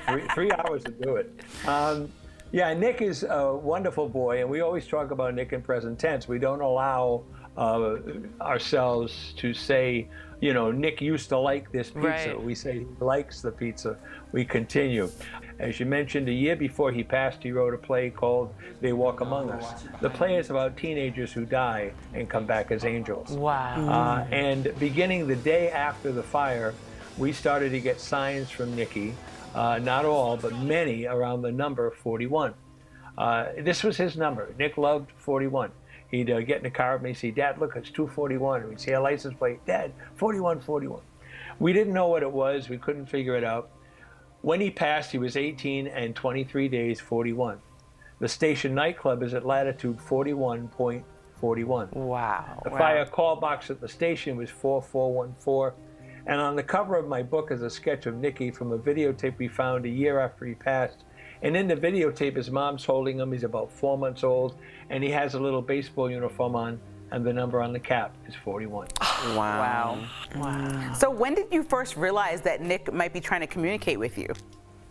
The morning after the fire, I did talk radio for years, still do it, and the morning after the fire, I got a call from a medium who used to come on my show and do readings. And I said, what can I do? She said, well, I saw what happened last night. I wanted to see if I come on the air and help anybody that had lost someone. And then I told her about Nick, and she said to me, oh, I should have said something. And I thought, oh, great. Now I got a medium. It's going to tell me something she didn't really know. And I was not in a good mood that day, and I hung up on her. And 2 days later, I called back to apologize, and she said, you don't know the story. And she was watching it most of the night. She got up to make a cup of tea for herself in the morning, and she had a vision of who she said was, what she said was a charred boy. And the boy said, please call my father. Please call my father. She had no idea who this was. And she just went to her own phone book and flipped it open. And my name was the only name on the 2 pages.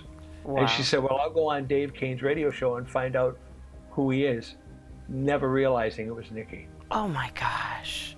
Obviously, you wrote the book, 41 Signs of Hope, and we know what the significance of the number is.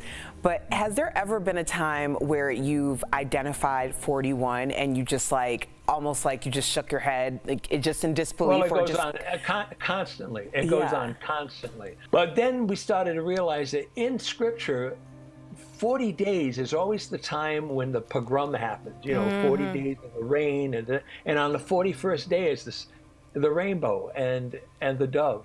And that's what I tell people when I do my talk, that it's sad to have me tell you about Nicky passing, but now's the good news, because now I can tell you that he's right here, and your loved ones are here. This is the most important part. Your loved ones are here, and when it's your turn to pass, you'll be fine too. All right, some people watching, Dave, might be thinking, okay, these are just signs, they're just coincidences, nothing more, as you said, or that your son is communicating with you is sort of unhealthy in that way of like not letting go of that grief. And I just wanted you to speak to those people, because there are skeptics out there that are like, maybe he's holding on too long. What do you feel about that? I'm not here to convince anybody. I tell people, my job is to tell the story and let you decide what you think for you. We're the ones that have been trained to turn our back. We're the ones that have been trained to talk past tense. They're not past tense. They're here, and they're tap dancing as fast as they can to let you know that there's nothing to fear. Dave, thank you so much for sharing your story with us. We all feel your son with us today. Dave's book is 41 Signs of Hope. For more on this, you can visit davekane.net or get the book on Amazon. Again, it's been an honest honor. We'll be right back. Thanks so much. We all know that movement is...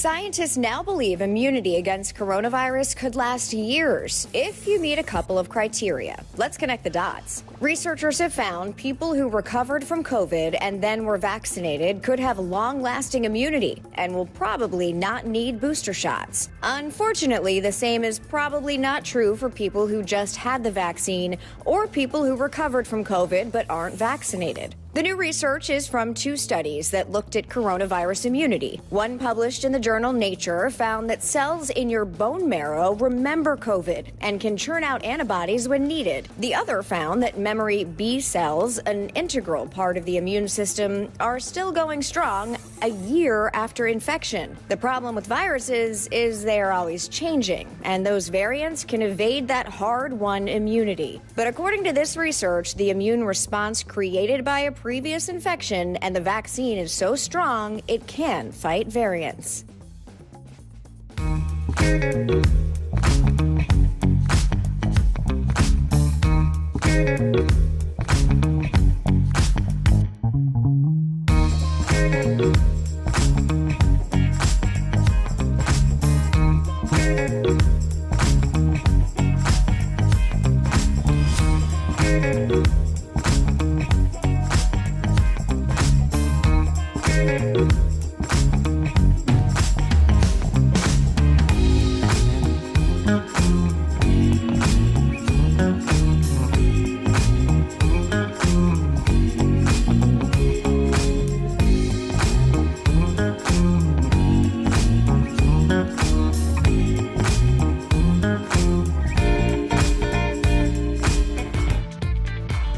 Welcome back to DBL. When it comes to staying active, mental fitness is just as important as physical fitness, and smartphone apps can actually help you. So we're going to chat about it in DBL's Focus on Fitness presented by QB. So here's the thing. You can download apps that not only track calories and steps, but water intake and how long you've been sitting. Meanwhile, sleep apps can calm you before bed, lower your anxiety, and boost overall mental wellness. Improving your mental health can motivate you, your desire rather, to get physically fit, which is, hello, a win-win. So staying active is so important, and QB has made it easy regardless of physical ability or age. In fact, try their under-desk elliptical at home. Call 1-800-782-2351 or visit QB.com to learn more. Mental strength, so important. It's everything. It'll keep you, the foundation, you'll be set. It's everything. I say it's more important than physical because you got to get that straight before your body follows. Amen. I'd like a QB underneath this desk. Me too. I think it would get rid of some nervous energy, just like. Right? And we're multitasking. We don't have to work out afterwards. Getting a little workout in. Yeah. Come on now. I think it's a really good idea. We'll be right back. Promotional consider. According to a survey conducted earlier this year by Fisher Phillips, a labor and employment law firm representing employers, an overwhelming majority of employers have been reluctant to require their employees to get vaccinated. Of more than 700 employers surveyed, only 9% said they were considering mandating vaccines. But business experts believe that may soon change. That's because, according to new guidance from the Equal Employment Opportunity Commission, employers can mandate their employees to get the COVID-19 vaccine. Verified viewer Bernice Wright sent us an email asking, if an employer requires me to get vaccinated for COVID-19 and it causes death or extremely bad side effects, can a workman's comp claim be filed? So Bernice, let's verify. Our sources, the EEOC, Equal Employment Opportunity Commission, Sarah Mugman, an employment lawyer at the Lip Law Firm. Yes, Bernice can file a workers' compensation claim. And Josh Higgins, partner at Kelly Cronenberg, focusing on workers' compensation defense. You can obviously always file a workers' compensation claim. The question is whether you have a viable claim or not. According to both Higgins and Mugman, the compensability, or whether or not a workers' comp claim will be paid out, hinges on whether the injury, which in this case would be an adverse reaction to the vaccine, occurred in the course and scope of employment and arose out of employment. Which is why when it's mandatory, certainly that's within the course and scope of your employment because your employer is requiring you to get it, and it arose out of employment for the same reason. Whether you receive the vaccine at your place of employment or not, both lawyers agree. The mandate from your employer should help the employee get their claim accepted. But they also agree employees must prove their adverse symptoms are a result of the vaccine. Get a medical opinion as soon as possible after experiencing them. That's the best way to provide that evidence that you need to have a viable workers' compensation claim. So we can verify, yes, if an employee has an adverse reaction following a mandatory COVID-19 vaccine, the employee can file a workers' compensation claim. But just because you can file a claim doesn't mean you'll win that claim. So don't forget your doctor's note. With your Verify, I'm Ariane Till.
Was once considered America's most hated mom.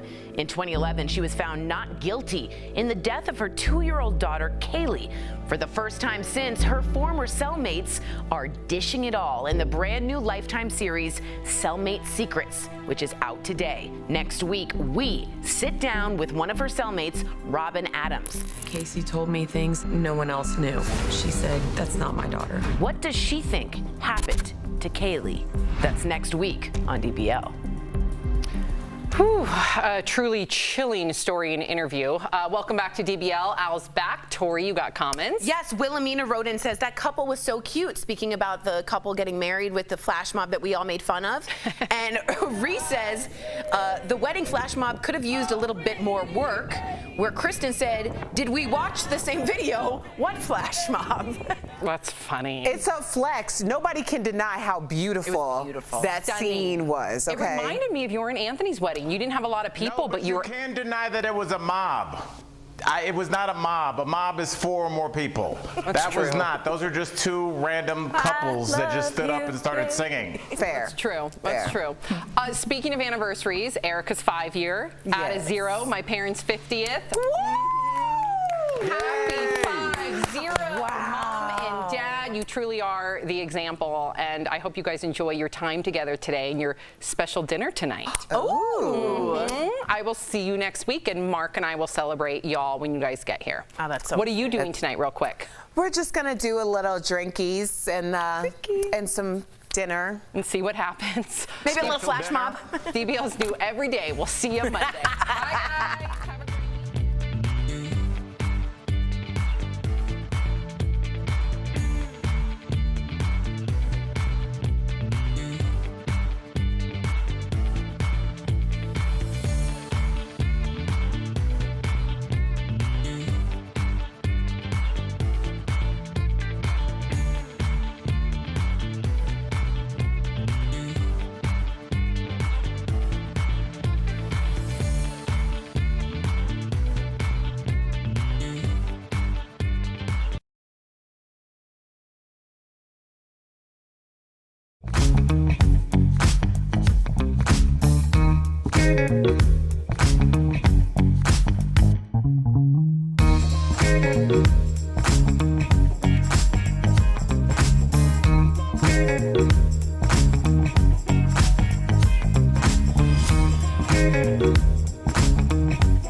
Talking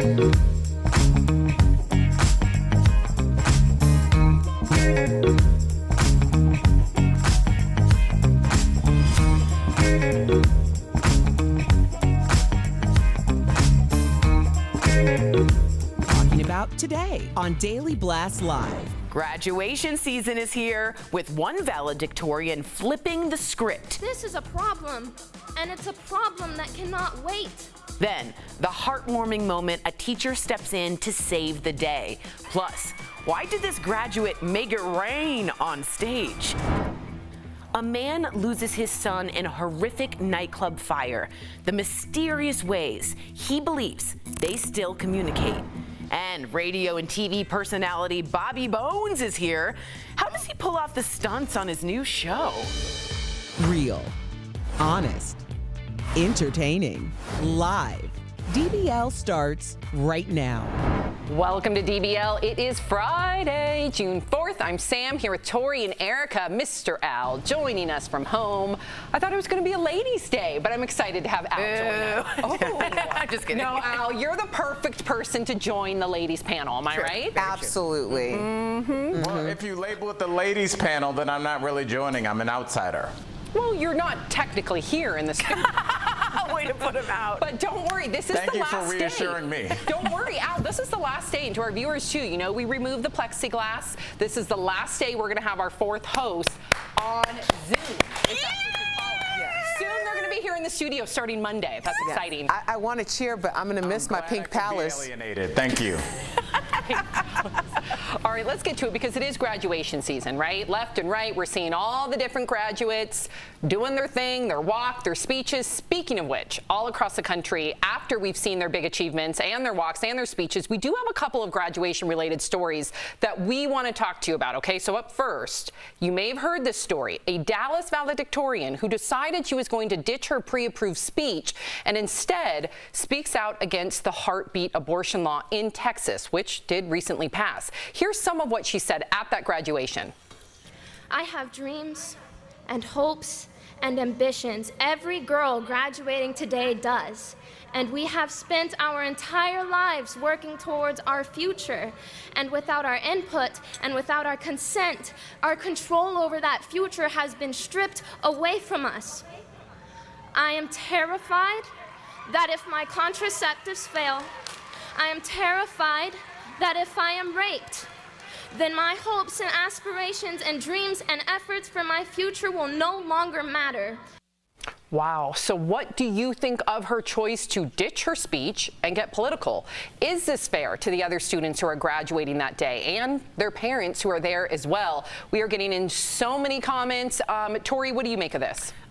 It was a protest for sure. That's how you protest, when you do it in a time that's uncomfortable. You do it when it's not the right time and place, or else it doesn't mean anything. So her to take that time, give herself, the valedictorian, her space to give that was hers to own. And if you didn't like it, that's the point of the protest. I mean, really. So she did what she had to do. I fully support her. And for someone who's saying, where you think you're an adult now, make her an adult speech. She should be okay to do so.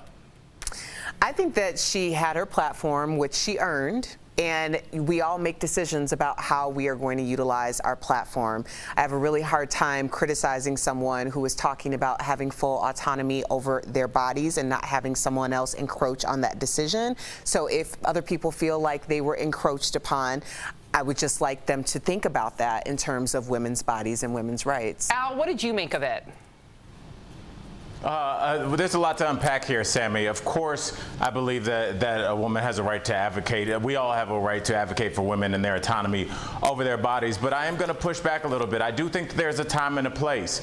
And look, it takes a village. And a lot of times, I told a buddy of mine that was going to get his graduation from college sent to him in the mail, his diploma. I told him to walk, or I suggested he walk, because it's not just for him. It's for his auntie. It's for his friends, his family, his grandmother, everybody that helped raise raised him from infancy to where he was now. So I feel like a lot of times the graduation is less for you than it is for the people that love and raise and support you. And maybe on that day, they might not have wanted to hear about abortion, although it is a very valid topic of discussion. Interesting. We have Kylie just writing in right now on Twitter saying, I would hate it if my daughter's graduation was hijacked by a politically motivated spectacle like this. She should be punished for making it about her and not about the whole graduating class. All right, so definitely different opinions here, and that's what this show's about. So thank you for that, Kylie. Speaking of a distraction at a graduation ceremony, a young rapper in Georgia named Metro Mars made it rain at his high school graduation, throwing thousands of dollars into the crowd from the stage, but it was short-lived as the crowd went nuts and things got a little out of control, you think? The rapper was escorted from the ceremony by police for inciting a riot and disorderly conduct. Mars did get a ticket, but he was not arrested. No files were charged. Mars also said he visited the school's principal the next day and that they have cleared the air, mostly. But how would you feel if this happened at your graduation? I'd be all about it. I'd be so into it. Yes. Yeah. I'd be like, give me. Well, you know, my last name starts with a C, so I'd be close to the front. So I would be the most blessed. Right. Isn't that awful? Yes. But at the same time, I'm also thinking that it seems a little excessive for them to have escorted him out that way. I mean, once the spectacle was done, it was done. They could have just let him sit and proceeded on. But I also don't know if people need to be having money thrown at them. I mean, I will catch it, but it might just be a little demeaning. I give him full credit. For him to say, I'm going to give away, when most teenagers, when Sam was a teenager, when she was hoarding her money, this kid's giving away his money. That's a big deal. And then for him to have the class to go to the school the next day and make sure that things were right between him and the principal, this is someone that I predict, sure, might be outside of the box, but I believe is going to be an activist, a philanthropist, and I can't wait to see what this kid, or young man, I should say, does with the rest of his life. Al, what do you feel about that? As a former teacher, what do you think? Well, I think he has a skill set that translates to a certain part of the nightlife. With that said, I'll just say this. What are you guys talking about, philanthropist? He was making it rain at graduation to get attention for himself, and it worked because we're talking about him on TV. So stop talking about him like he's Malala Yousafzai. All right, I appreciate this. Give $5 grand to the valedictorian, $5 grand to the, what's the other one called? The salutatorian? Salutatorian? I'm sorry, Al, did you have 10 grand that you would just give away to people when you were 17? I would have done it if I could have balled it up and thrown it in my classmate's face. Wow. No credit here. Jeez. All right, this next one is heartwarming. I mean, honestly, Sam, shout out to this young man. He's on a big label. He's with Migos. He's with the City Girls. I expect big things from this kid. And you're right. He did set up a bunch of scholarship programs. I think he's doing the right thing, and he's getting attention because we're talking about it. So she was right, is what you're saying, Al. Mm-hmm. I will never agree to that. We have one more story, and this one is heartwarming. This picture went viral showing a teacher in socks who gave his shoes to a graduating senior. That senior was told he couldn't walk because the shoes he wore were not up to the dress code. Here they are, okay? Yep, apparently they were too athletic for the school. Here's what the student and teacher said about the exchange. I say, hey man, these are a size 11. You're gonna take these and you're gonna walk the stage. We absolutely cannot, rob you of this moment. It was a no-brainer to me to just take my shoes off and give them to him. I was just happy that I was able to walk across the stage, even though I was sliding. Everybody was laughing because they knew I was sliding. He was willing to take off his shoes and let me walk across. So you can't ask for no better than that. Amen. And the symbolism of all of it. Erica, you felt moved by this story. I've been watching. No, I'm not moved. I think this is a damn shame that he was ever in this position to begin with. People need to exercise some common sense. For a teacher, a grown teacher, to stop this young man from walking because his shoes weren't up to code. They were Alexander McQueen, for pity's sake. So now he can't walk in his graduation? Like, just... If you didn't like him, just say that, because that's how we're all feeling about it. And the fact that this teacher came to his defense and tried to talk some sense into the other teacher who was stopping it down and then was just like, take my shoes, it's ridiculous. It is. It's policing, like, come on, you don't need to police every single rule. What, Al? I was just gonna. What Al? Wow, Sam. I was just gonna say. Maybe this teacher was trying to prepare him for his future and having difficulty getting into white nightclubs, because this is what happens when black dudes try and roll in. They're like, those are athletic shoes. So maybe she's looking out for him 4 years from now. Look at Erica. She's just like rolling around. Talk about teachers getting their clothes off their own backs, though, huh? We love our teachers. Big shout out to teachers. I thought you were going to have a story. I had a story, but no, we have 10 seconds. It's about a duck and a graduation. You'll never hear it. You'll never know. Darn. Sorry. Really interesting. We're done. And Al, I didn't mean to be like, what Al? Even when I heard myself say it, even I cringed. I don't know what that was about, but you know I love you. Coming up on See, Sam, that's why the viewers think we hate each other. They love each other, y'all. Sister. We really are. They are. Coming up on DBL, Tom Cruise's latest Mission Impossible movie is hit with another COVID setback. We've got the details. Plus, Bobby Bones is a radio host and TV personality, but now he's adding Daredevil to the mix. He's telling us all about his exciting new show. And is your current partner the absolute worst lover you've ever had? Ooh, you won't believe how many Americans say yes. That's coming up next. Closed captioning provided by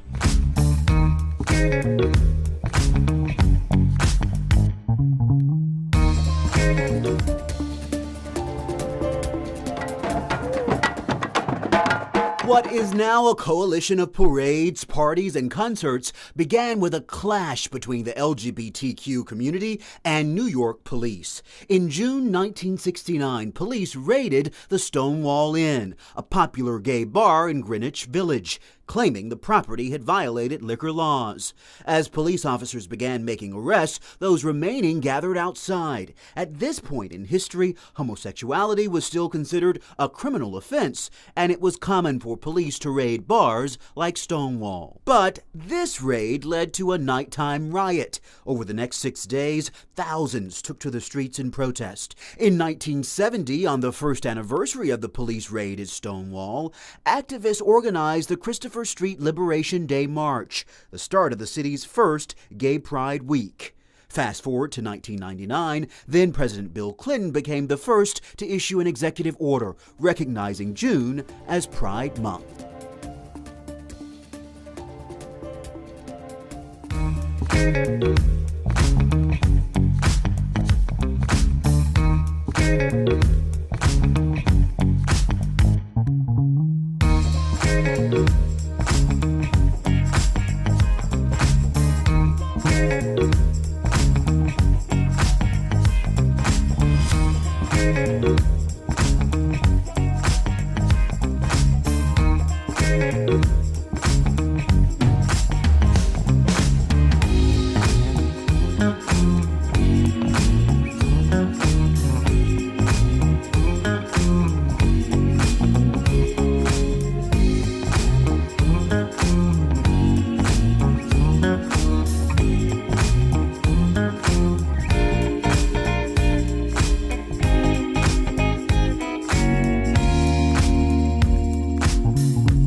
Welcome back to DBL. How good is your current partner in bed? Well, are they the best, close to it, or are they near the bottom? Well, we've got some surprising results from a new study. Half of the 2,000 people who responded to the survey who are in a relationship say their current partner is the worst in bed that they've ever had. Wow.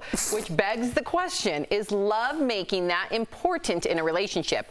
Or are these people headed for a breakup? Yes. Oh, okay, let's hear it, Tori. Okay, my theory is this, and I'd love to hear what everyone else says. There's 3 things you need in a relationship to match on.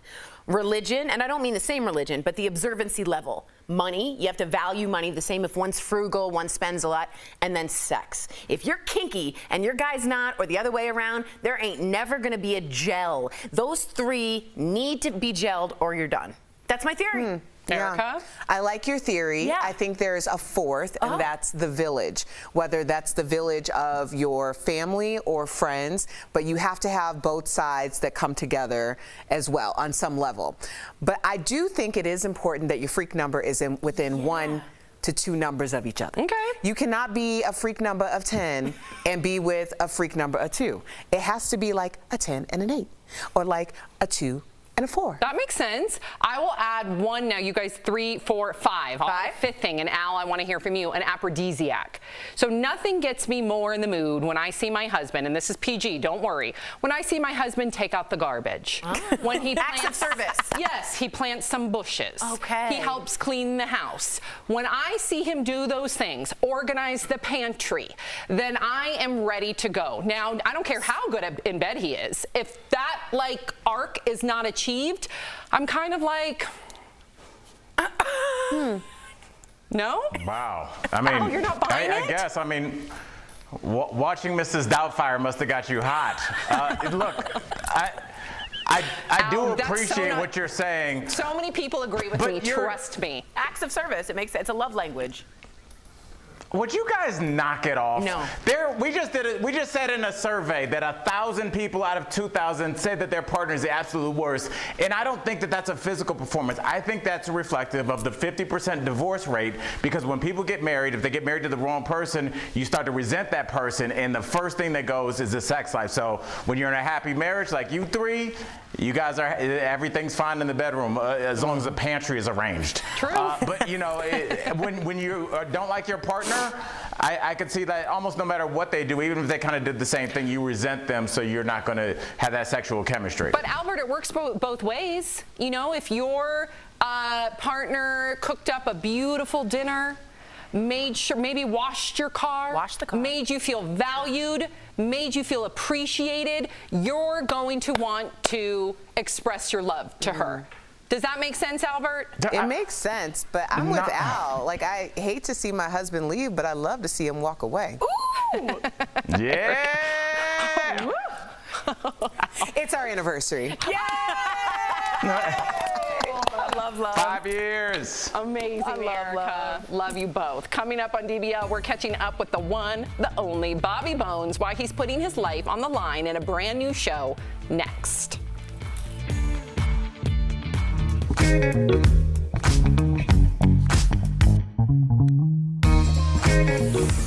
Scientists now believe immunity against coronavirus could last years if you meet a couple of criteria. Let's connect the dots. Researchers have found people who recovered from COVID and then were vaccinated could have long-lasting immunity and will probably not need booster shots. Unfortunately, the same is probably not true for people who just had the vaccine or people who recovered from COVID but aren't vaccinated. The new research is from 2 studies that looked at coronavirus immunity. One published in the journal Nature found that cells in your bone marrow remember COVID and can churn out antibodies when needed. The other found that memory B cells, an integral part of the immune system, are still going strong a year after infection. The problem with viruses is they are always changing, and those variants can evade that hard-won immunity. But according to this research, the immune response created by a previous infection and the vaccine is so strong it can fight variants.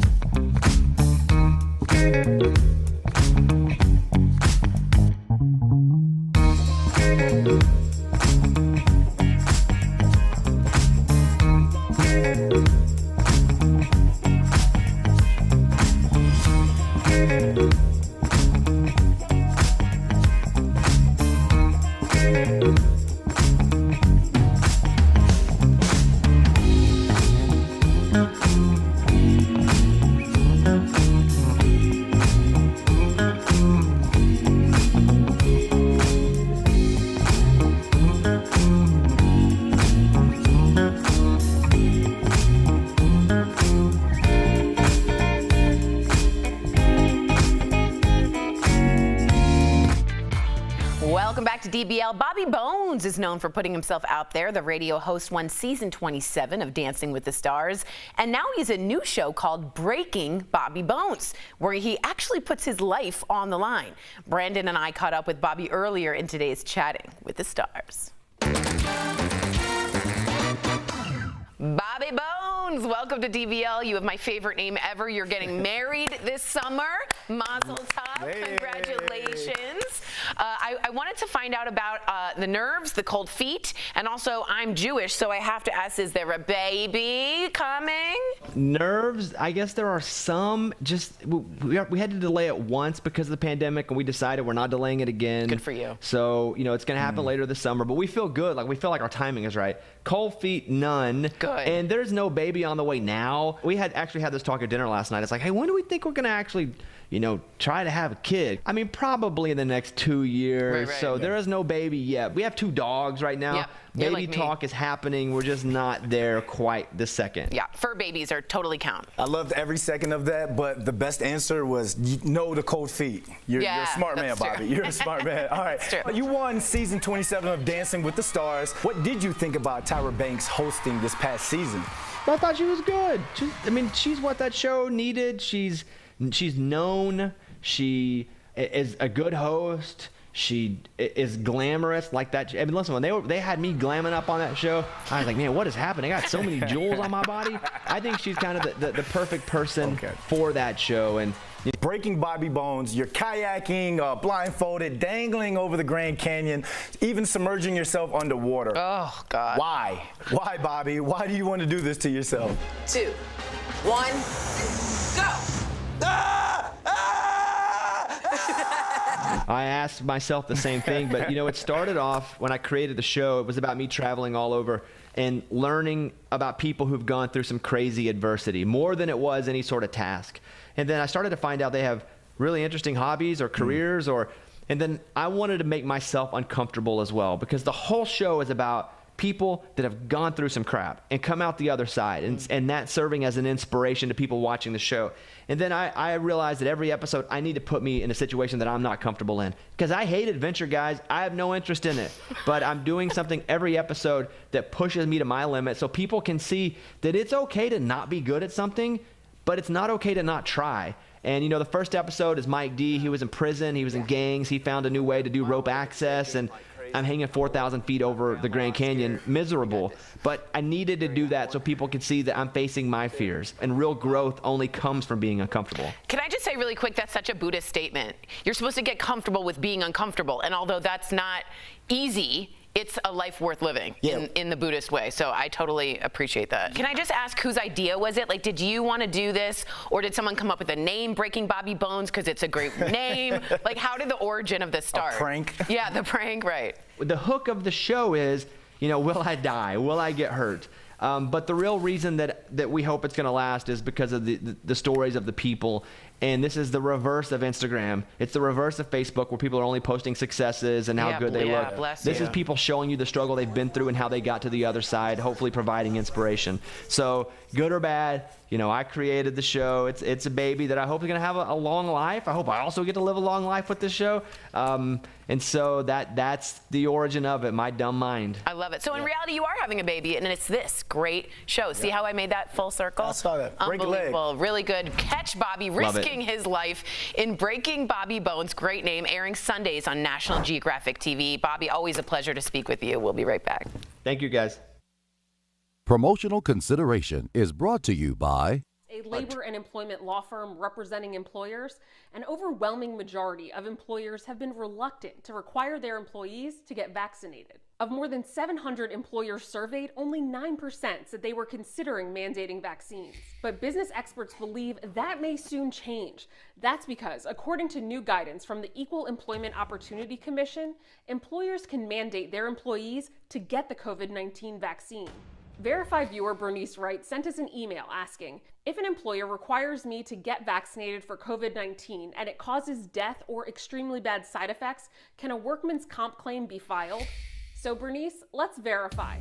Our sources, the EEOC, Equal Employment Opportunity Commission, Sarah Mugman, an employment lawyer at the Lip Law Firm. Yes, Bernice can file a workers' compensation claim. And Josh Higgins, partner at Kelly Cronenberg, focusing on workers' compensation defense. You can obviously always file a workers' compensation claim. The question is whether you have a viable claim or not. According to both Higgins and Mugman, the compensability, or whether or not a workers' comp claim will be paid out, hinges on whether the injury, which in this case would be an adverse reaction to the vaccine, occurred in the course and scope of employment and arose out of employment. Which is why when it's mandatory, certainly that's within the course and scope of your employment because your employer is requiring you to get it, and it arose out of employment for the same reason. Whether you receive the vaccine at your place of employment or not, both lawyers agree the mandate from your employer should help the employee get their claim accepted. But they also agree employees must prove their adverse symptoms are a result of the vaccine. Get a medical opinion as soon as possible after experiencing them. That's the best way to provide that evidence that you need to have a viable workers' compensation claim. So we can verify, yes, if an employee has an adverse reaction following a mandatory COVID-19 vaccine, the employee can file a workers' compensation claim. But just because you can file a claim doesn't mean you'll win that claim. So don't forget your doctor's note. With your Verify, I'm Ariane Till.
Monday on DBL, R&B superstar Monica, from her all-new true crime series to reuniting with Brandy all these years later. She's giving us the behind-the-scenes details. We knew that it had to end with The Boy Is Mine.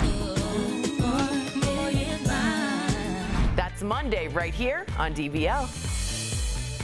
I cannot wait. Welcome back to DBL. Amazing. Tori, we have a comment about Bobby Bones? Yeah, Trina wrote in and said that Bobby Bones is the bee's knees. It's also 1953, where Trina lives. I tune into his show every single day. Oh. Yeah, nice guy, but putting himself out there for to show us what adversity is like. Interesting show. He's killing it, from American Idol to his own show to Dancing radio with the Stars. to Dancing with the Stars. Bobby. Come on.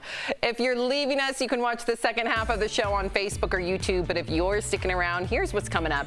Is the latest Mission Impossible movie doomed? The latest COVID-19 setback for the Tom Cruise blockbuster. And we are chatting with a radio host who lost his son in a nightclub fire 17 years ago. Why he believes his son still communicates with him to this day.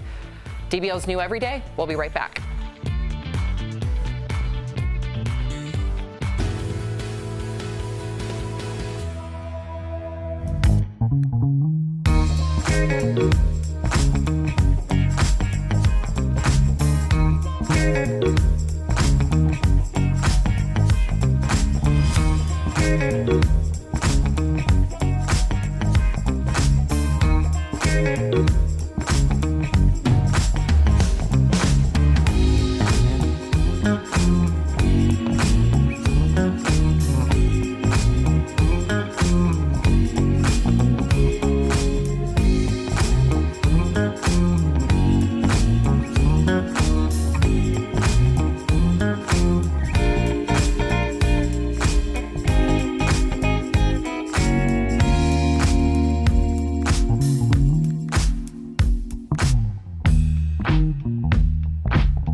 This is Daily Blast Live. We're talking about what you're talking about.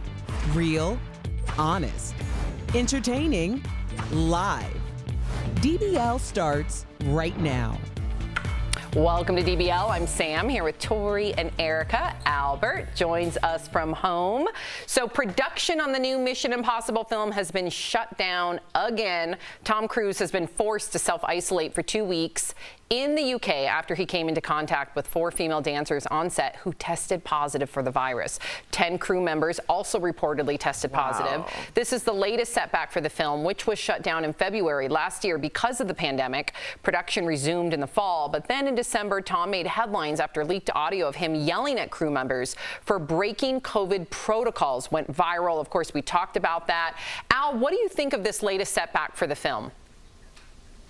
I mean, I think because we're talking about this in the United States, we're getting a different perspective. I actually went out to dinner with Steph and a couple friends a couple weeks ago, and she was telling me that the UK just got off like serious lockdown, not like our kind of lockdown where like you don't know if you can go to a basketball game, but like you can't leave your apartment kind of lockdown. And so I think in different parts of the world, it's still a lot more serious, and that's why I think they're having this much trouble filming in the UK, whereas we're kind of almost maskless everywhere now. Yeah, that's an excellent point. I don't think that some of us even understood what true lockdown was. It's the same in Canada. It's the same in a lot of places. Australia right now is in a lockdown. Don't even get us started about India and the tragedy that's happening there. Well, I was referencing Canada just because my in-laws are there, and that's the conversation that we're having. It's just very different to even get them here. But I think the real thing is it's very jarring regardless of where you're living, because we are really trying to get a sense of normalcy, and the idea that they wouldn't be able to contain it enough to not have to shut down production is alarming. It reminds us that we still need to be very vigilant. Thank you for saying that, Erica. We forget. I was just contacted yesterday. I'm in like a support group for COVID-19 families, given the fact. I'm glad you're in that. Yeah, my brother-in-law, as you all know, with the double lung transplant. So I was contacted yesterday about another young man who needs a double lung transplant. We are forgetting that even though we might feel normal, I mean, my family certainly doesn't feel normal yet, but the most of us here in the States might feel normal. There's still so many families that are suffering. There's still so many long haulers out there that can't get back to normal. And there's so many people like Eric, my brother-in-law, who's still learning how to walk again. So to Erica's point, we got to be hyper vigilant. We are not out of the woods yet. So let's please remember that this pandemic is still here. So Kim Kardashian's marriage problems were on full display last night on Keeping Up with the Kardashians. Did you watch it? So in the second to last episode of the final season, let's remember, this is it. Kim cries to her sisters about the breakup of her marriage to Kanye West. As we know, the two are now divorcing. Take a look. Before we left, her and Kanye had this big fight. I think he deserves someone that can go support his every move and go follow him all over the place and move to Wyoming. I can't do that. He should have a wife that supports his every move and travels with him and does everything, and I can't. I feel like a failure, that it's like a third marriage. Yeah, I feel like a loser. But I can't even think about that. Like, I want to be happy. Wow. Listen, a lot of people say that Kim Kardashian is not relatable. That's very relatable. I was just going to say, who cannot relate to that? Of feeling like a loser because you've gone through 3 and just being unlucky in relationships. That's super real. And Kim has sort of a fakeness to her. When I watch the Kardashians, she's always sort of putting on a face. That's the real Kim. She feels like she let a lot of people down. And I think everyone can relate to that. I do. What do you think? You've been there. Not in 3, but I mean, you've been divorced. I've only had 1 divorce, and hopefully that is it for me. When there's a dissolution of marriage, that is a very complicated time, and it really makes you, and it should make you look at yourself and what part you played in it. But sometimes you can also overcorrect or guilt yourself because you're thinking about the fact that it's not just you and your partner that are no longer together. There's also a separation of a broader family, and you're thinking about everyone that was there the day that you came together and said, I do. So there's so much pressure.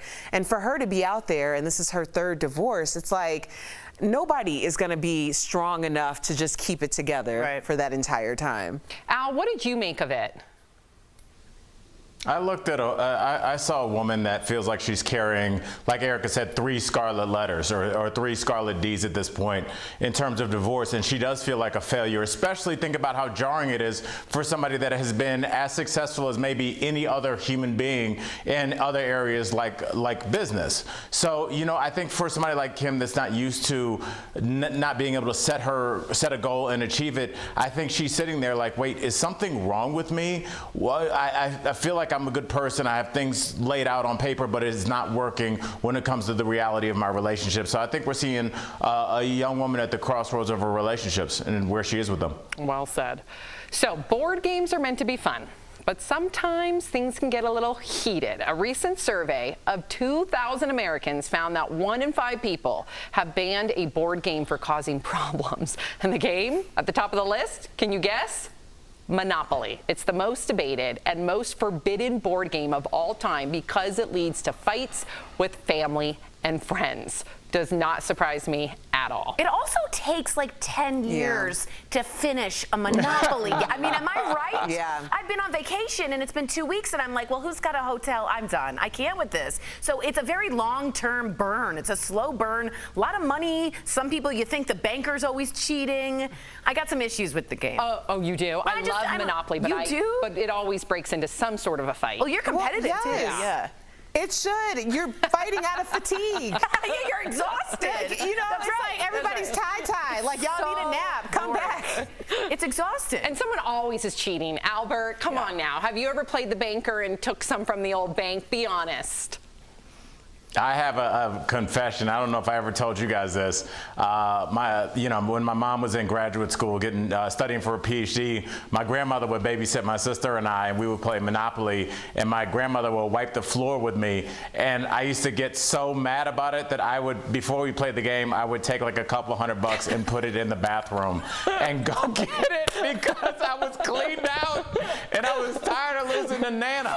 So I apologize to my wonderful grandmother. Sorry your grandson was cheating you, but you were beating me too bad. Your grandmother knew. Yeah, Nana knew. I gotta go to the bathroom again. $200 shows Oh, up. absolutely she did. Yeah, that's funny. Absolutely, Al. Thank you for yes. that confession.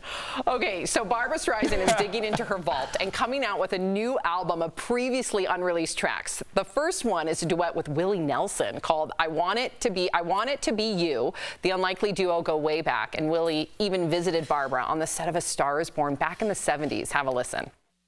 If I had a choice of only one friend in this world, you know that I want it to be you. I love that woman. Ooh, you love that? So Barbra Streisand does really good duets. Her voice can go with anyone. No, I didn't know she and Willie Nelson happened to go way back, but it's just a lovely friendship. But Willie Nelson will no longer sing because of his lungs. He has a really hard time. He smoked a lot of marijuana. That's not a shock. He said he can only eat edibles, and he sang with Casey Musgraves, and he said, that's it. I can't even get the breath out. So to hear Willie sound real rich from 2014 with Barbra, lovely sound, almost like a honey and like a bitter chocolate. There was just a nice mix juxtaposition. there. Yeah, that country and that classic. I have a question. Why is this an unlikely friendship? He's kind of stoner dude, and she's kind of Very like prim and diva, proper. very diva, and very shy and very proper. We like it, but it is unlikely in the music world, Erica. You don't think so? No. I think that they're creators, and creators, I think, the creative community really appreciates those things and quirks about each other, like what makes you you. I don't think it's I think they look like they might have dated at one point. Oh, possibly. Opposites do attract. Okay. All right. So, Al, everybody wants a wedding to remember, but you want it to be remembered for the right reasons. Am I right? So take a look at this TikTok video where a bride surprises her groom and guests with a flash mob. But I think the term mob is being used loosely here. Trust in me when I say, oh, pretty baby, don't bring me down, I pray, oh, pretty baby, now that I've found you, stay and let me love you, baby.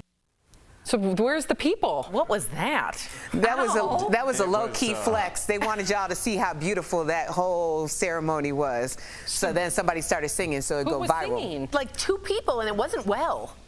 Sorry. What did you think about that, Al? It was embarrassing. You know, it's very hard for weddings themselves to not be embarrassing. You know, it starts off as love, but then because people do want to up the ante, then now somebody's releasing doves, and then there's a flash mob and white turtles with things like symbolizing no one cares. Get to the wedding, get it over with so we can get to the open bar, for God's sake.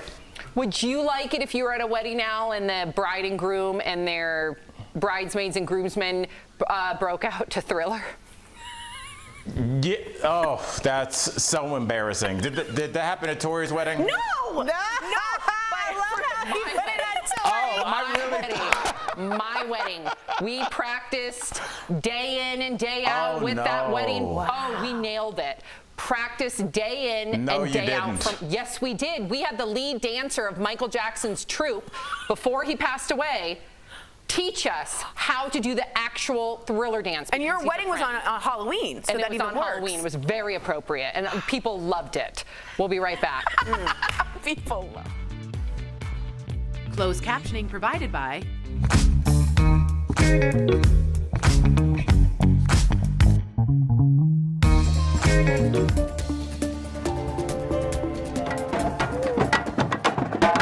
What is now a coalition of parades, parties, and concerts began with a clash between the LGBTQ community and New York police. In June 1969, police raided the Stonewall Inn, a popular gay bar in Greenwich Village, claiming the property had violated liquor laws. As police officers began making arrests, those remaining gathered outside. At this point in history, homosexuality was still considered a criminal offense, and it was common for police to raid bars like Stonewall. But this raid led to a nighttime riot. Over the next 6 days, thousands took to the streets in protest. In 1970, on the first anniversary of the police raid at Stonewall, activists organized the Christopher Street Liberation Day March, the start of the city's first Gay Pride Week.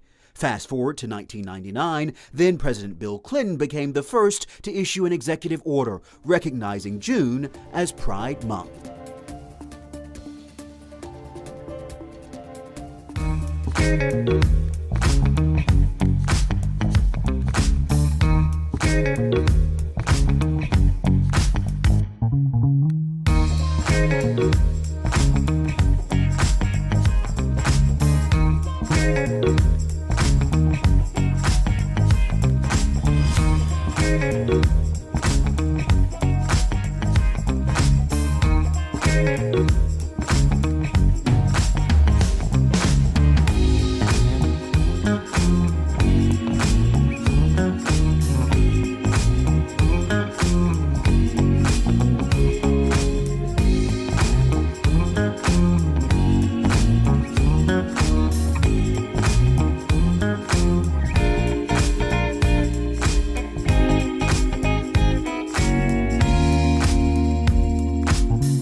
to DBL. It's a tragedy no parent would ever want to experience.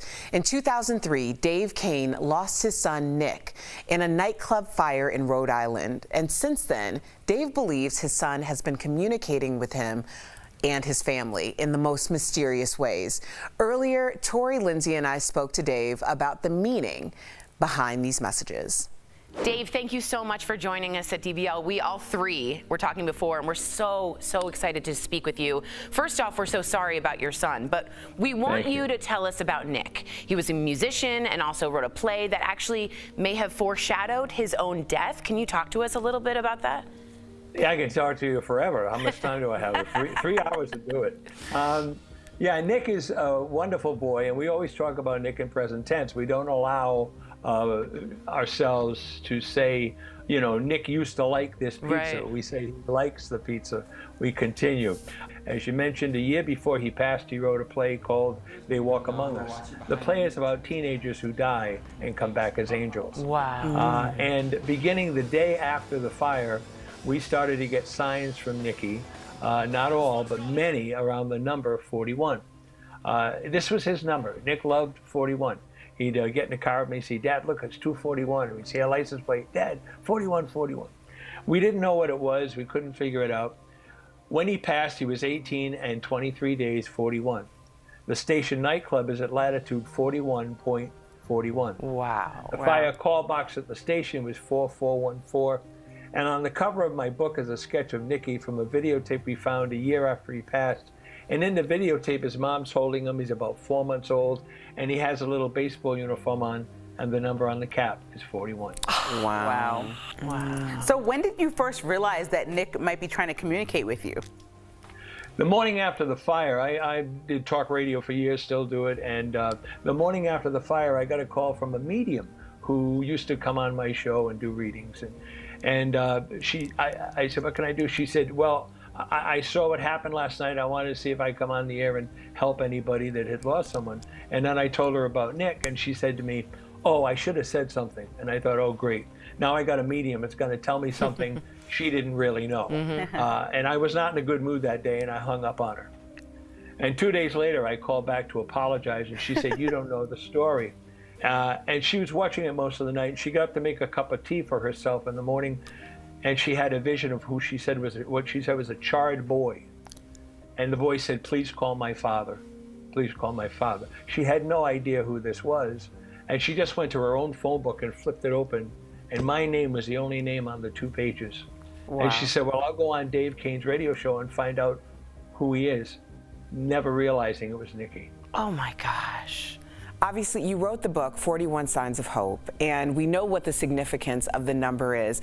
But has there ever been a time where you've identified 41 and you just almost like you just shook your head, just in disbelief? Well, it goes on constantly. It goes on constantly. But then we started to realize that in Scripture, 40 days is always the time when the pogrom happened. You know, 40 days of the rain, and on the 41st day is the rainbow and the dove. And that's what I tell people when I do my talk, that it's sad to have me tell you about Nicky passing, but now's the good news, because now I can tell you that he's right here, and your loved ones are here. This is the most important part. Your loved ones are here, and when it's your turn to pass, you'll be fine too. All right, some people watching, Dave, might be thinking, okay, these are just signs, they're just coincidences, nothing more, as you said, or that your son is communicating with you is sort of unhealthy in that way of not letting go of that grief.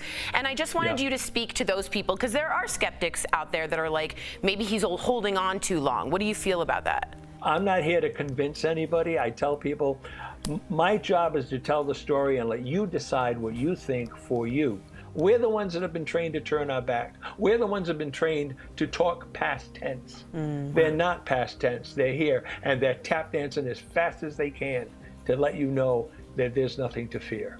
Dave, thank you so much for sharing your story with us. We all feel your son with us today. Dave's book is 41 Signs of Hope. For more on this, you can visit davekane.net or get the book on Amazon. Again, it's been an honest honor. We'll be right back. Thanks so much.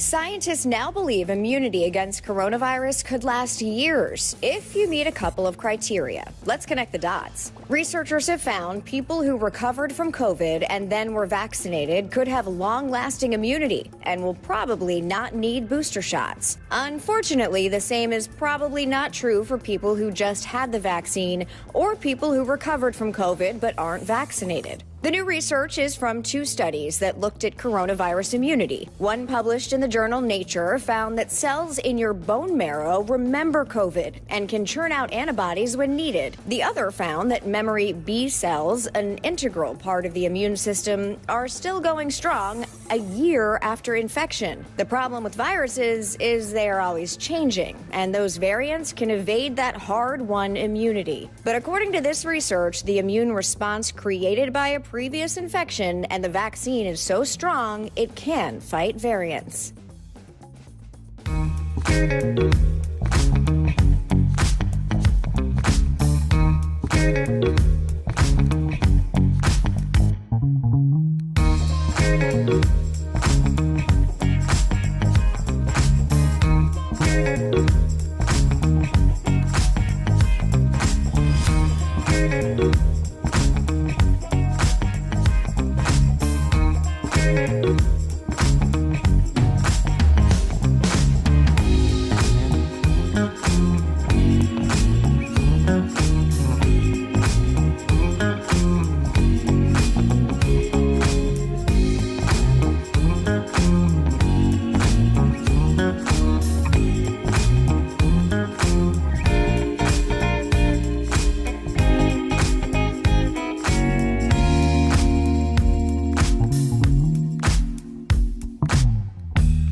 Welcome back to DBL. When it comes to staying active, mental fitness is just as important as physical fitness, and smartphone apps can actually help you. So we're going to chat about it in DBL's Focus on Fitness presented by QB. So here's the thing. You can download apps that not only track calories and steps, but water intake and how long you've been sitting. Meanwhile, sleep apps can calm you before bed, lower your anxiety, and boost overall mental wellness. Improving your mental health can motivate you, your desire rather, to get physically fit, which is, hello, a win-win. So staying active is so important, and QB has made it easy regardless of physical ability or age. In fact, try their under-desk elliptical at home. Call 1-800-782-2351 or visit QB.com to learn more. Mental strength, so important. It's everything. It'll keep you, the foundation, you'll be set. It's everything. I say it's more important than physical because you got to get that straight before your body follows. Amen. I'd like a QB underneath this desk. Me too. I think it would get rid of some nervous energy, just like. Right? And we're multitasking. We don't have to work out afterwards. Getting a little workout in. Yeah. Come on now. I think it's a really good idea. We'll be right back. Promotional consideration is brought to you by a labor and employment law firm representing employers. An overwhelming majority of employers have been reluctant to require their employees to get vaccinated. Of more than 700 employers surveyed, only 9% said they were considering mandating vaccines. But business experts believe that may soon change. That's because, according to new guidance from the Equal Employment Opportunity Commission, employers can mandate their employees to get the COVID-19 vaccine. Verified viewer Bernice Wright sent us an email asking, if an employer requires me to get vaccinated for COVID-19 and it causes death or extremely bad side effects, can a workman's comp claim be filed? So Bernice, let's verify. Our sources, the EEOC, Equal Employment Opportunity Commission, Sarah Mugman, an employment lawyer at the Lip Law Firm. Yes, Bernice can file a workers' compensation claim. And Josh Higgins, partner at Kelly Cronenberg, focusing on workers' compensation defense. You can obviously always file a workers' compensation claim. The question is whether you have a viable claim or not. According to both Higgins and Mugman, the compensability, or whether or not a workers' comp claim will be paid out, hinges on whether the injury, which in this case would be an adverse reaction to the vaccine, occurred in the course and scope of employment and arose out of employment. Which is why when it's mandatory, certainly that's within the course and scope of your employment because your employer is requiring you to get it, and it arose out of employment for the same reason. Whether you receive the vaccine at your place of employment or not, both lawyers agree. The mandate from your employer should help the employee get their claim accepted. But they also agree employees must prove their adverse symptoms are a result of the vaccine. get a medical opinion as soon as possible after experiencing them. That's the best way to provide that evidence that you need to have a viable workers' compensation claim. So we can verify, yes, if an employee has an adverse reaction following a mandatory COVID-19 vaccine, the employee can file a workers' compensation claim. But just because you can file a claim doesn't mean you'll win that claim. So don't forget your doctor's note. With your Verify, I'm Ariane Till.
Was once considered America's most hated mom.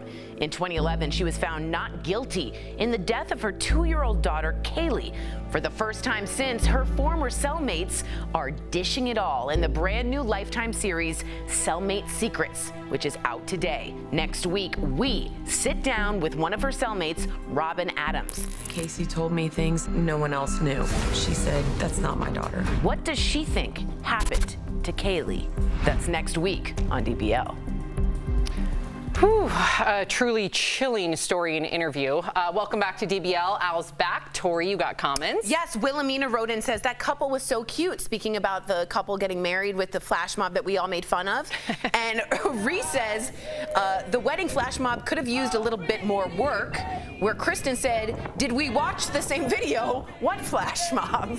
That's funny. It's a flex. Nobody can deny how beautiful, that scene was. Okay. It reminded me of your and Anthony's wedding. You didn't have a lot of people, but you were. You can't deny that it was a mob. It was not a mob. A mob is 4 or more people. That was not. Those are just 2 random couples that just stood up and started singing. Fair. That's true. That's true. Speaking of anniversaries, Erica's 5-year. Add a 0. My parents' 50th. Happy 50. Mom and Dad, you truly are the example, and I hope you guys enjoy your time together today and your special dinner tonight. Oh.